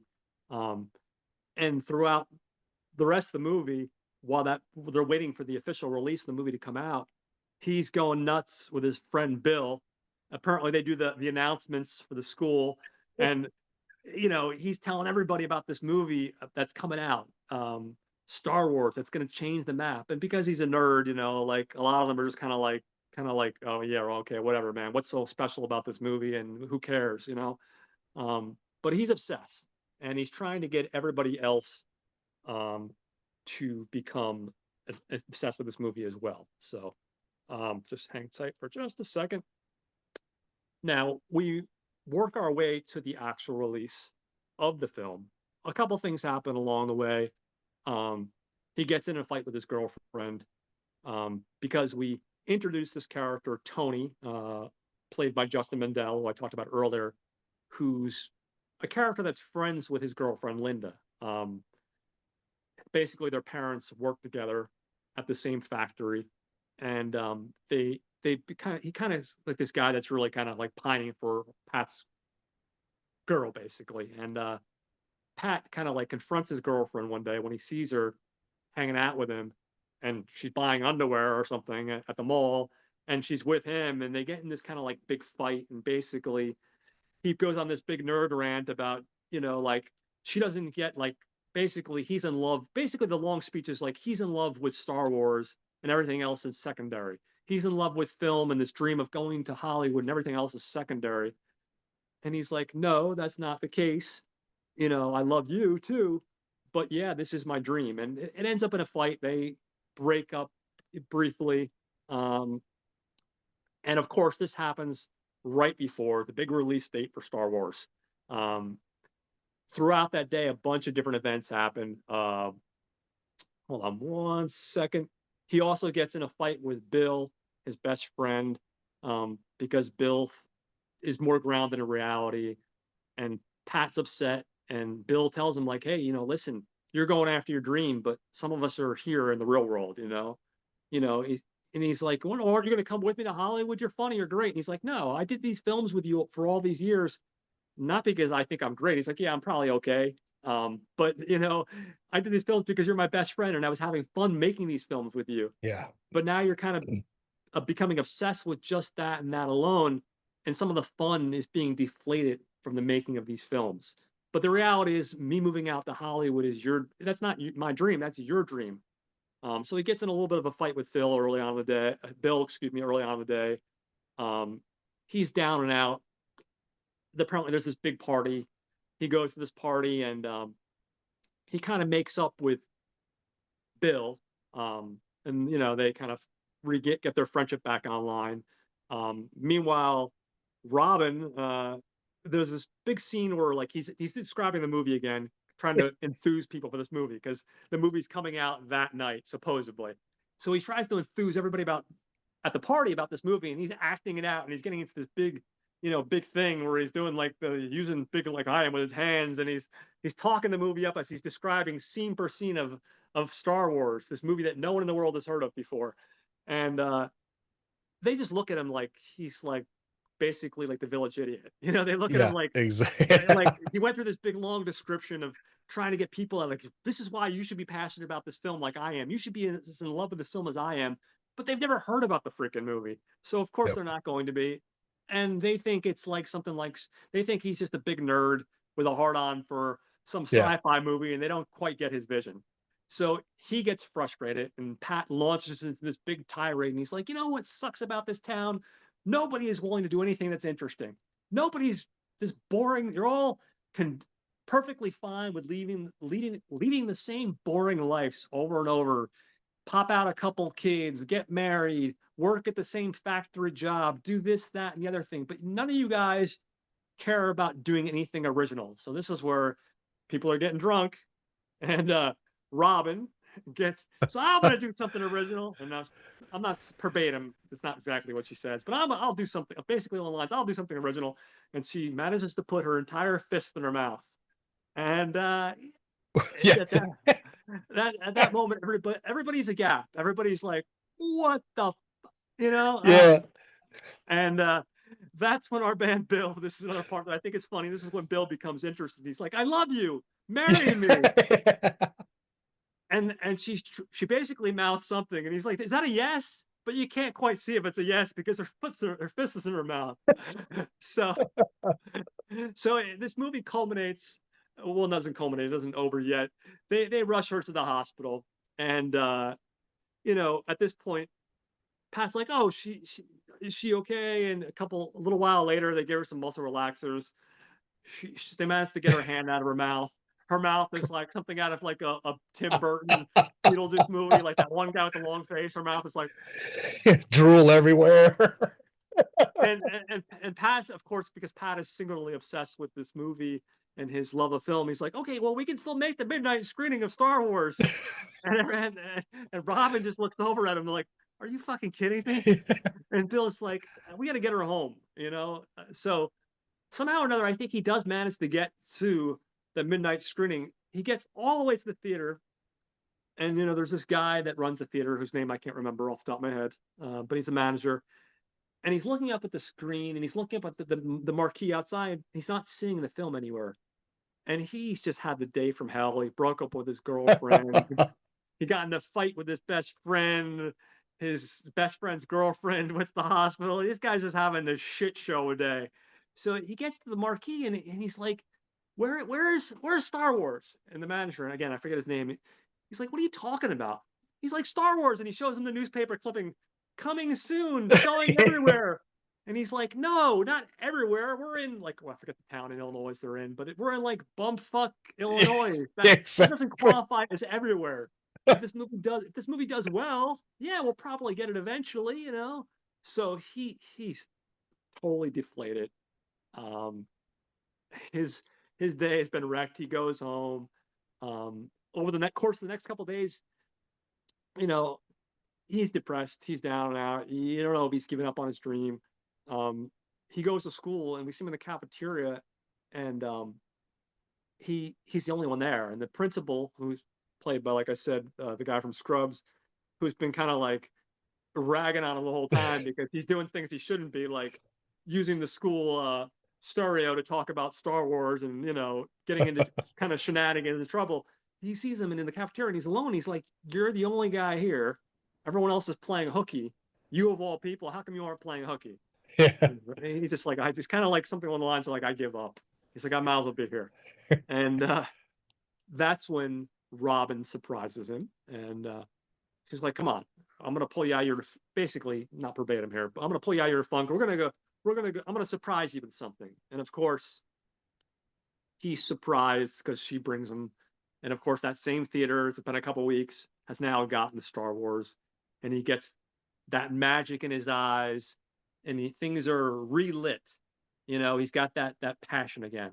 Um, Now, there is one pivotal scene because I'm a slacker. I totally forgot. That is kind of important. Um, in between, if I remember correctly, in between the party and the scene of finally watching Star Wars, he calls up his girlfriend or ex-girlfriend at this point, Linda again, Oh yeah. and he calls her and he's like, she's like, I told you not to call me anymore, and she's not like a jerk about it. She's sad because you can see she, even though they fought and they kind of broke up, she didn't really want to break up with him, but like there's something egging her. There's something going on here. Um, so he's like, listen, I got to talk to you. So they talk. They do more than talk. And they finally he finally gets his nerd cherry broken, and they make love. Um, and we think that he's back on track. Because afterwards they're laying there, and he's all kind of like, you feel like he's happy, he's got his girl back in his life, but she seems a little bit off. And he's talking about how he's going to get another job to pick up more work and more money so they can talk about like their future, and like, because she wants to get married and have kids and that kind of thing. And he's talking about that, and you can see that she realizes that he's doing that. If he were to do that, it would be to do that to make her happy, but it's not the path that he's supposed to go down. It's not the life that he's supposed to go down. So they get into like a brief conversation. She basically breaks down and tells him um, that when he was in LA, that she hooked up with Tony. the guy Tony. So Yeah. she tells him that, and of course he's upset. Of course, she's like, "Why would you do that?" And again, another scene that I left out because I'm slacking here. It's all He goes to get his car, and his car has been uh, worked on by Tony's family. Tony's family is mechanics, and they own a junkyard. And originally they were going to work on the car for free, but obviously Tony's a little butthurt man boy, and once he realizes that he's not going to get with Linda, he decided, no, we're not going to work on your car for free. So they've had his car for a while, and he goes there to get the car, and Tony, played by Justin Mendel very well, is this big, hulking, intimidating character. And obviously, Pat Johnson, played by our John Delaney, is very timid, nerd, shy boy. Not the kind of guy. Not that it's a David and Goliath story, but it's probably not going to come out very well. But I think exactly. he loses his shit. They have this really great encounter with some really wonderful dialogue, which I won't give away. And basically, he ends up beating the shit out of this guy. And throughout that, he's like, I can't believe you fucking slept with her and blah, blah, blah. And Tony's like, what are you talking about? Like, I never slept with her. He's like, I wanted to sleep with her. Go figure. But then that never happened. She was in love with you. And it's like, well, he's like, why did she tell me that? Why did she tell me that she slept with you? And basically, he's like, just to make, I'm trying to think if he says to make you jealous or something. Basically, it's something. I'm trying to think if he says it to make her jealous or not. I think it's just to make you jealous or something along those lines. I don't remember verbatim. I think the point of it was she was telling, she wanted Pat to know that she supposedly slept with Tony because she wanted him to be upset, and when they broke up, He he would could leave. he could leave and Yeah. not feel that connection, because the one thing Right. that was holding him back, partially, he was in love. It was his first love. He had that Yep. connection to her, and he might have been willing to sacrifice his dream. So that was her way of just kind of letting him go. And again, she's a teenager, so like when you're a teenager, you do all sorts of dumb shit. As an adult, we probably would have had that heart to heart conversation like, I'm not going to leave town. I do want a family and two kids, and I want to get married right away. And as adults, we can probably have that more mature, slightly mature conversation. when you're a teenager, you might think of like, hey, this is the thing that'll give him closure in his Yeah. mind. Because in his mind, it'll be like, hey, she's a cheating bitch. She cheated on me. Oh God. Fuck her and fuck her and fuck this hillbilly town. I can leave, and I feel justified in leaving this hillbilly town. And I'm Yeah. being an asshole when I say that, but like, let's face it, dude. Like when you're a teenager, you get that kind of ammunition, and that's the way your Yeah. brain is. It's easier to rationalize things when you think Yeah. you have, when you think you're in the right and you Yeah. have a good reason. Um, Exactly. and from there, he gets the car back. He has a heart to heart with the family and Bill, and he's encouraged to make the next big leap. And the Yep. next big leap is him. We see him in his car leaving to follow his dream. Now, obviously, like I was telling you, and I'll tell my listeners, I do get into heavy spoilers in my show. Um, I still don't think it takes away from the film in any way at all, and I still don't give you every beat by beat of the film. I'm giving you Yeah. a lot of the meat, but that's because I like talking about a lot of the meat. I like talking about a lot of the script stuff. Yeah. There's a lot more to the film, and there's a lot of stuff that I left out. I just wanted to focus on the important stuff, or the stuff that I thought was important. But enough of me and my big mouth, John. Uh, I want to get into it with you and have a conversation and hear what what you really thought about everything, and if there were things that stood out in particular, story wise, technical wise, otherwise, things that I'm missing in general. Well, so first and foremost, 5/25/77. I remember somewhat of a glance of some kind of trailer or some kind of news about this movie a couple years ago, but it Hmm. didn't like stick, right? It's like, oh, Yeah. Star Wars fan movie, another one of those. Okay. Yeah. Um, and just completely forgot about it. And then when you reached out and said, hey, look, want to watch this movie? Let's talk about it. I was like, yeah, sure, let's check it. Thank you. Oh, no Because problem, this man. is this is one of those movies, folks. Most of you probably slept on it, but definitely go back and watch it. This movie, it resonated on so many different levels that the first time, and this was my first time watching it, Hmm. I loved it. I absolutely love this movie. Is it a perfect movie? No, of course not, right? There are some dragging moments, but the majority of this film, it has you laughing. It definitely has you relating. It definitely takes you back if you were around that era to know just how great, the late 70s, early 80s were.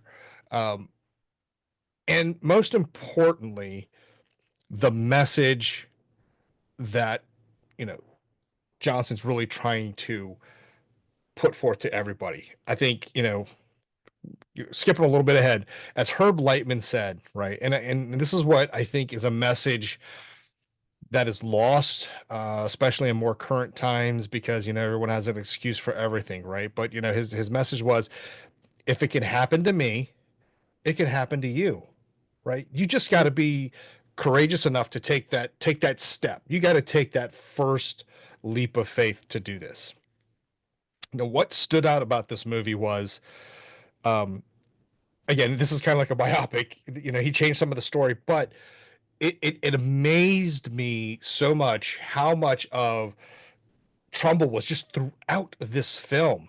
If Yeah. you've seen any of his special effects, especially from 2001, there is a scene where the Odyssey like comes crashing down and crushes his car, right? Which is a big metaphor.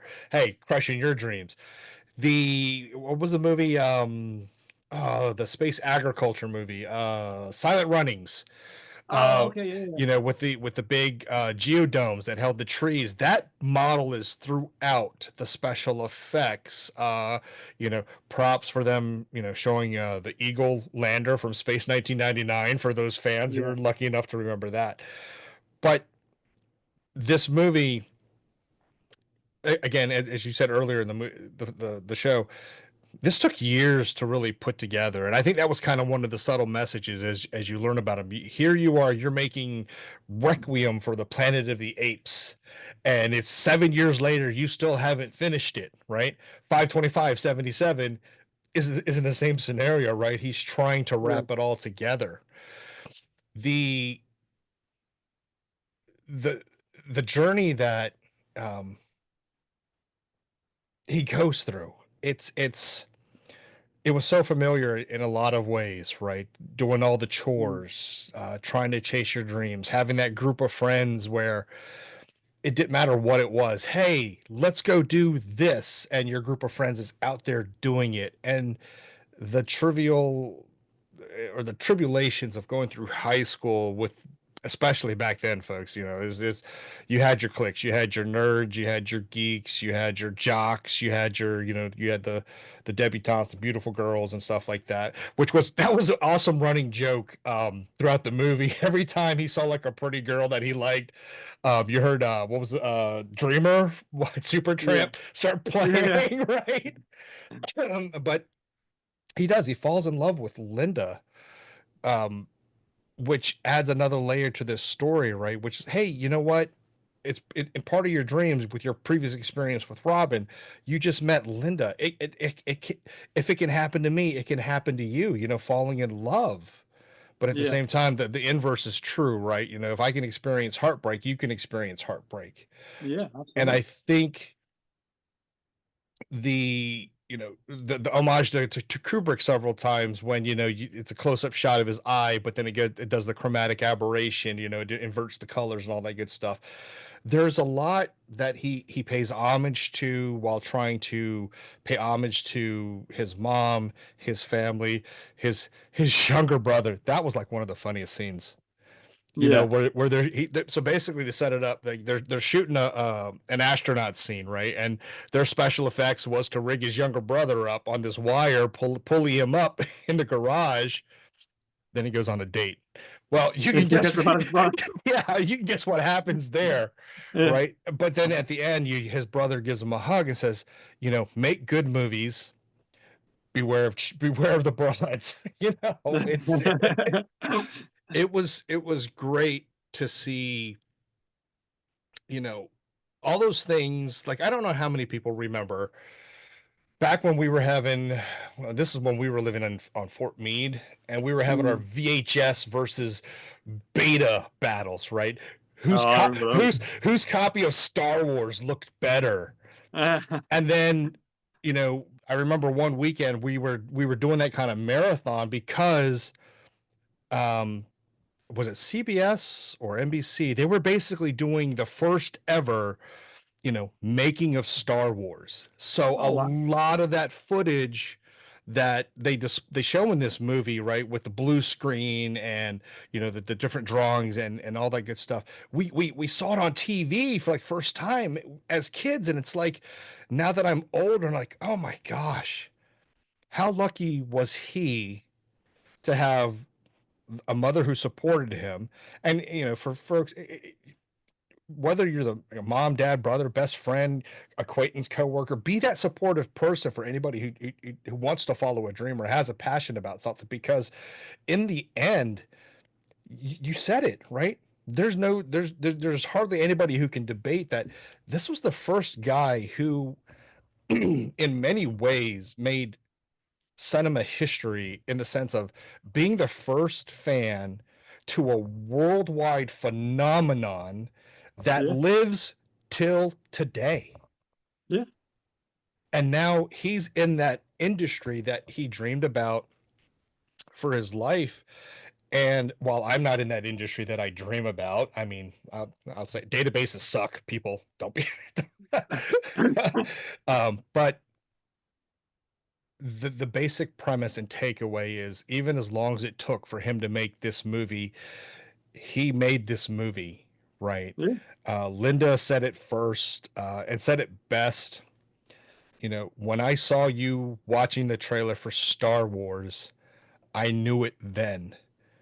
You were in love with something else Yeah. and you were going to leave, right? I'm not saying that happens to everybody, but it is true in a sense. Everyone at one point or time in their life, they're going to find something that they're going to fall in absolute love with, right? And it'll always be part of them, right? Be it Yeah. art, music, video games, comic books, all other nerdy stuff.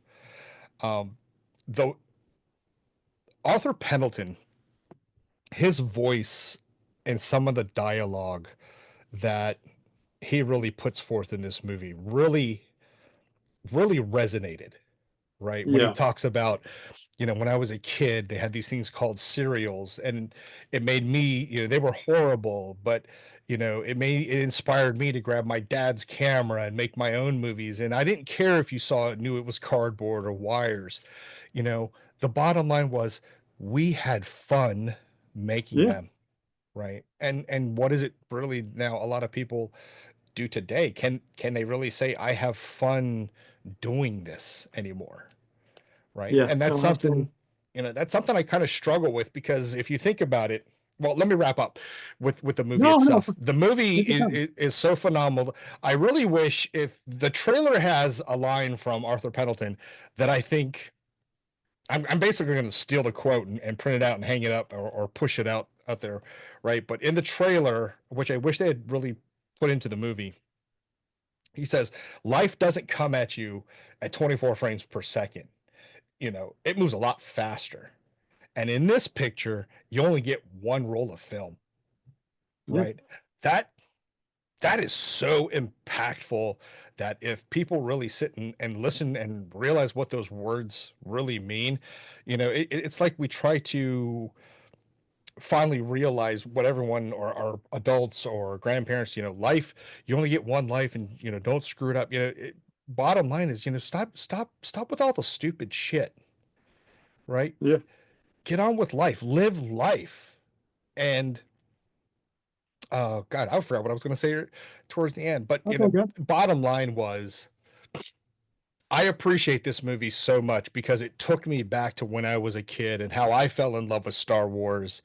I first saw Star Wars in the theaters, but our family was in Germany at that time. So it was a couple years after it Mhm. released back in 77. But as a kid, yeah, you talk about mind blowing. And then, like I said, we left Germany, came back to Fort Meade for the VHS beta tape battles. Nice. Um, it's just a movie that really, for me, really drives home the point of two things, right? Don't ever give up on your dreams. Keep following them, right? You never know where the road's going to take you.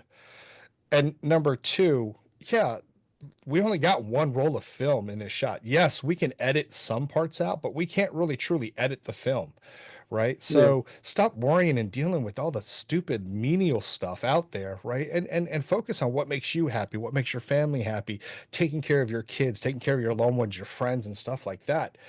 So when this movie ended and I'm watching all the credits, um, I sat in such awe and appreciation of this movie that, you know, shame on me for not catching it sooner. Even though I know it did have a limited release, Mhm. but to know about a film after the fact, or hey, by chance, on a random, fate has it, right?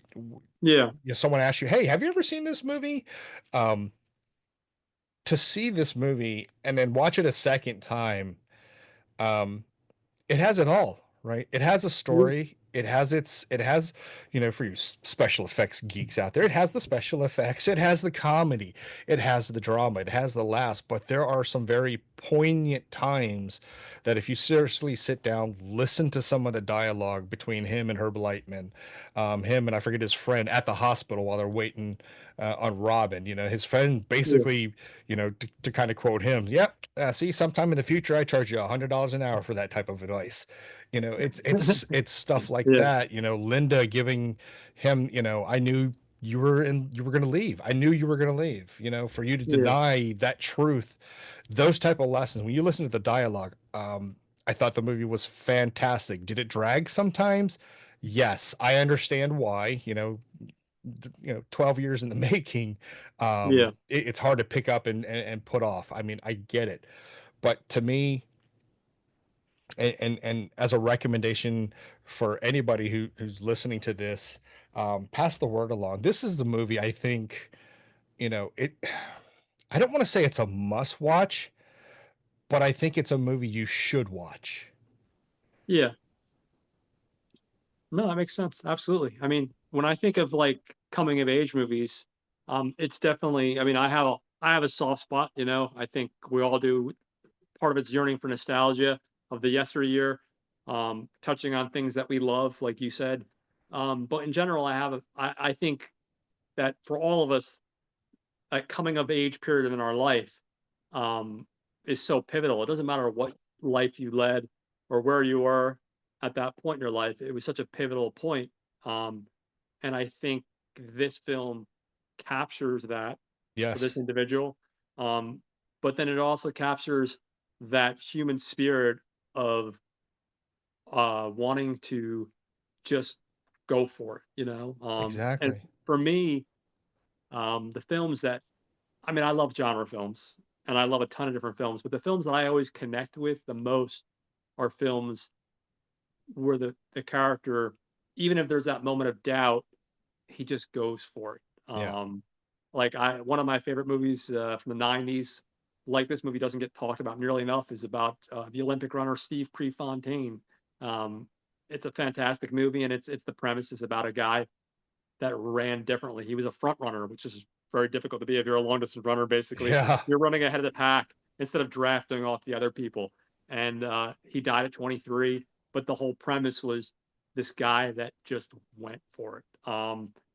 Another film, just briefly, like, and it's a goofy one, but I like it. Tin Cup.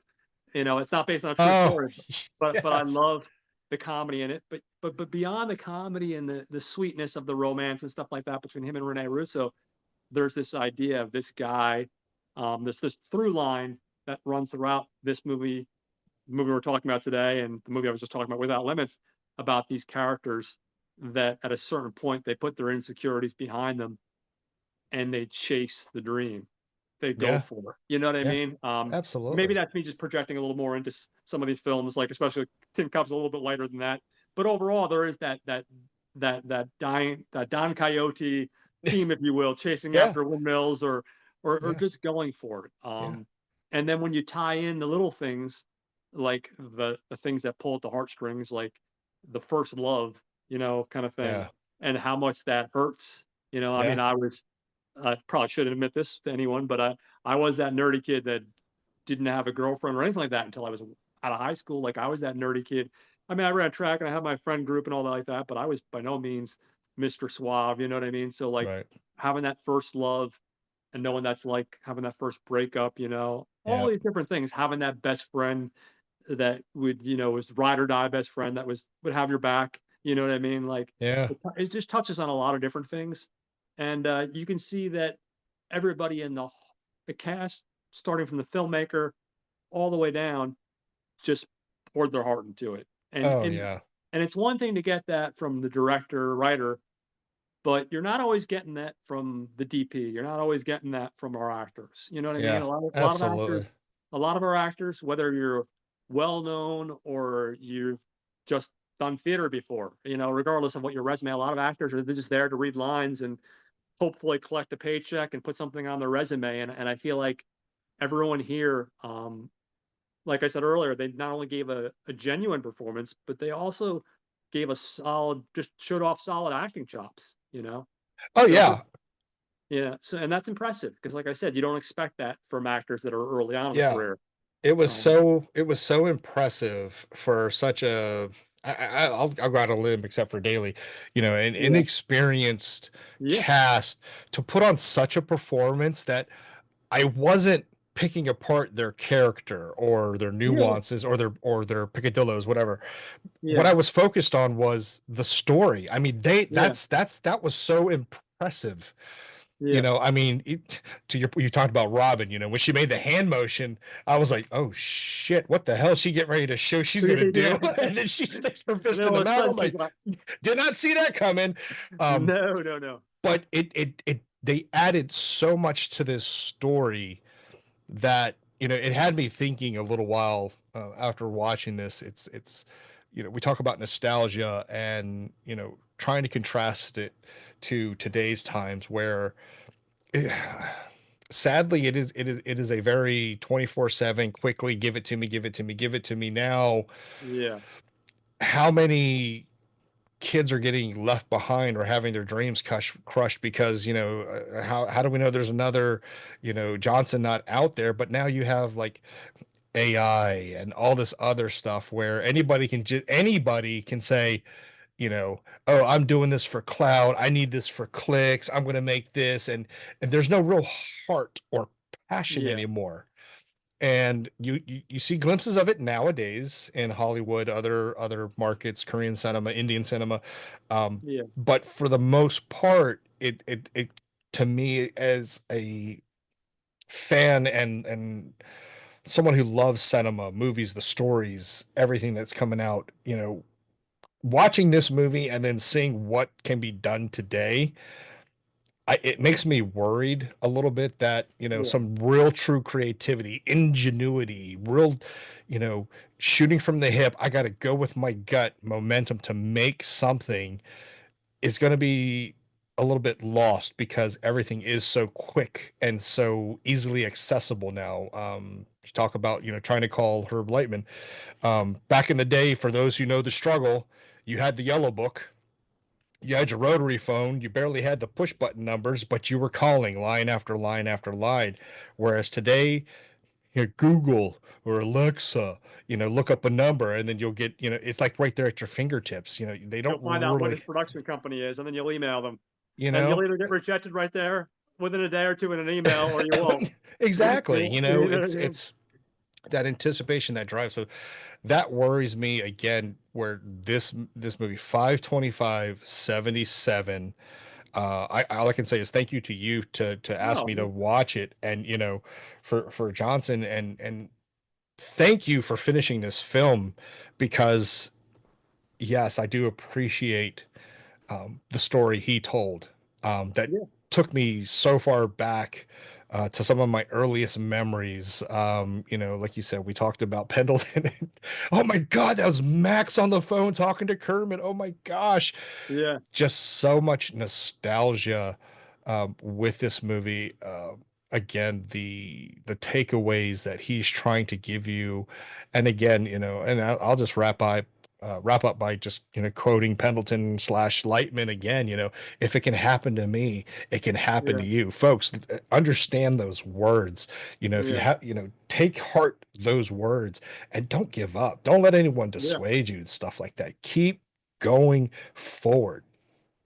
yeah. And if you're one of those indie directors that managed to get one of your indie films made and produced, and the next thing is the big Hollywood film, make sure you retain your creativity, your creative rights. Exactly. Don't become the guy that makes the next Marvel film, but you relinquish all your rights, because you're going to get the paycheck, and that paycheck's going to look really nice, but they're going to come in there and they're going to tear that thing to shreds, and the next thing you know, the film that you created is not the film that you see on the screen.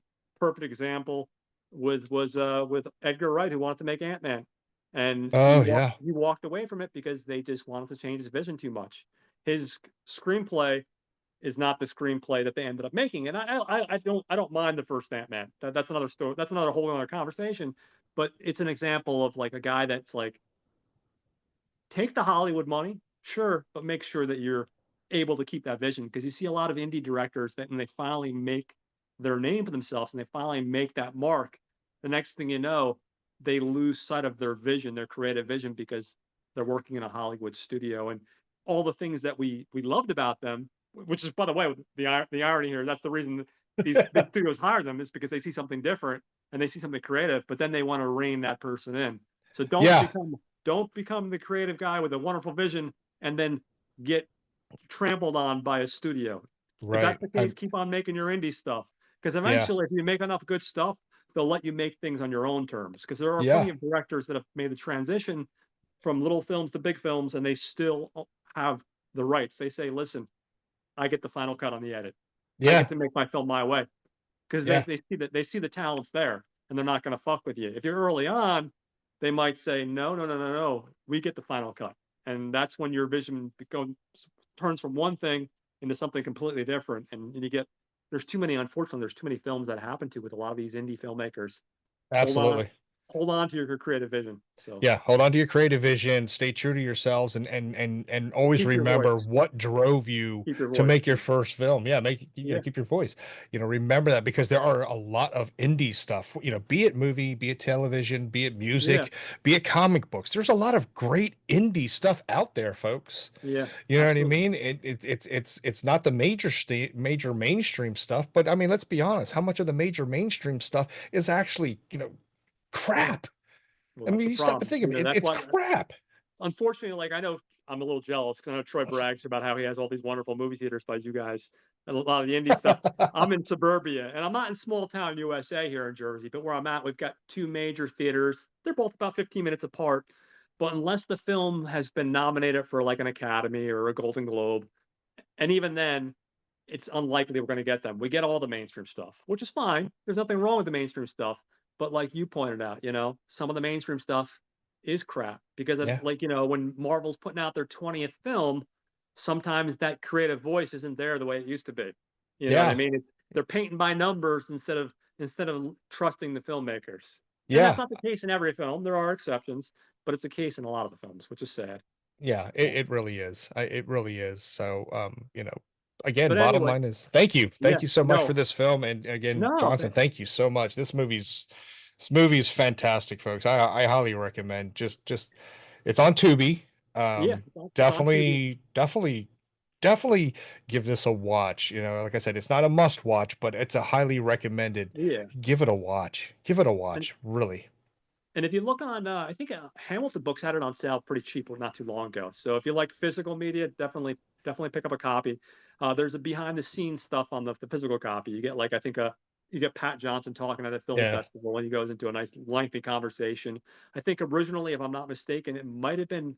I'm trying to remember off the top of my head, but I think Haley Joel Osment actually might have been the original I actor they think were you're going to right. hire. Yeah, I think you're right. And I think it was something where he was okay with the salary, but he wanted like some like percentage of the film, and it was like some excessive amount percentage of the gross profits of the Yeah, it film. was more than the $750,000 Yeah, yeah. So budget. I think that's why ultimately they ended up with Delaney. But I like Delaney, and I'm glad to see he got Yeah. a shot at a big acting role. Yeah, he's Um, definitely a fresh mark in this crazy business. yeah, And he really delivered. I mean, yeah, he he got really delivered in this movie. absolutely. Well, thank you again for coming on. I'm going to do a couple quick shout outs before I close the episode. Of course, because we've been talking about so much about Troy and Brad, we're going to shout out to Not a Bomb with Troy and Brad. Every week, they take a look at films that were either a critical failure or a commercial failure, and they do a reevaluation of the film to determine whether that film was really a critical or commercial failure, whether the film really deserving of that title. So check out Troy and Brad at Not a Bomb. Of course, The Gentleman's Guide to Midnight Cinema with Will and Sam. Will and Sam, I think they inspired a lot of podcasters and fellow YouTubers like myself. They always have a selection of interesting films, and one week it's something obscure that I've never heard of before, and then other times it's something mainstream. Like they're really all over the place with their taste. I think they're getting ready to do Demolition Man pretty soon. I think this next Oh, episode. that's So right. They are. Yeah. yeah, so definitely check out Gentleman's Guide to Midnight Cinema. Um, Head over to Watch Skip Plus with Mike the Wildebeest and of course my buddy Jose. They're doing the Lord's work because they're going to the movie theaters every weekend, and I joke around with Jose every time I see him. I'm like Jose, or every time I talk to him, I'm like Jose. I don't know how you do it because I can't remember the stuff in the movie like right away unless I'm like sitting there and dabbling in my notebook like immediately. I'll just forget it, which is why I like to watch stuff that I can watch over and over again if I have to, because my brain is like Swiss cheese. So check out Watch Skip Plus. Raiders of the Podcast. These guys again, they take on two films every week. They're another wonderful podcast. Oh, yeah, they are. A lot of fun. Yes, they are. Watching them torture each other as they pick movies. Like I think one of the movies this week was Gang Bang was the name of the movie Yeah. from Tyler. I didn't listen to the episode yet, and I forget what the other movie is. But they always pick like really, and a lot of the choices they pick are really good. And I like to bust Tyler's chops because he does pick some really wild films. Yep. But there's also some really fun films in there too. So definitely check out Raiders the Podcast. And oh, Caliber 9 from Outer Space with Rob and Joe. Rob and Joe, another great podcast. They've been on my show a bunch of times. I've been on their show a handful of times. And they do like a drive-in format where you get your A movie and you get your B movie, and they do a really nice pairing. They usually do themes, so it's a really interesting show. And again, every week putting out great material. So for that, that's all my shout outs, guys. I do have another episode coming out later on today. I have early access to a film by Bill Plimpton. He's an Academy Award nominee twice over for two of his short films. And he just right now has a film that doesn't have distribution yet, but it's playing film festivals. And I'm going to be talking about a film called Slide. It's a Western and it's a musical. And I adore Bill Plimpton. He's made a bunch of really awesome animated films. So that's going to be coming out later on. Hopefully tonight I'll release that. I'm going to be recording in a couple hours. So check that out. Hoping to maybe get another comic book in this week if I can. I'm not sure yet. And yeah, that's it for now. Thank you again, John, for coming on. You were awesome, brother. I Thank had a you. wonderful time. You had a lot of interesting things to say, and I really appreciated the conversation. No, I Hopefully, appreciate the invite. I'm honored. Thank you so much. no, definitely, man. We'll definitely have you on again in the future. I'd love to have you on again. Love to Hold be on here, one man. second. And that's it. Have a great day, guys. Take care.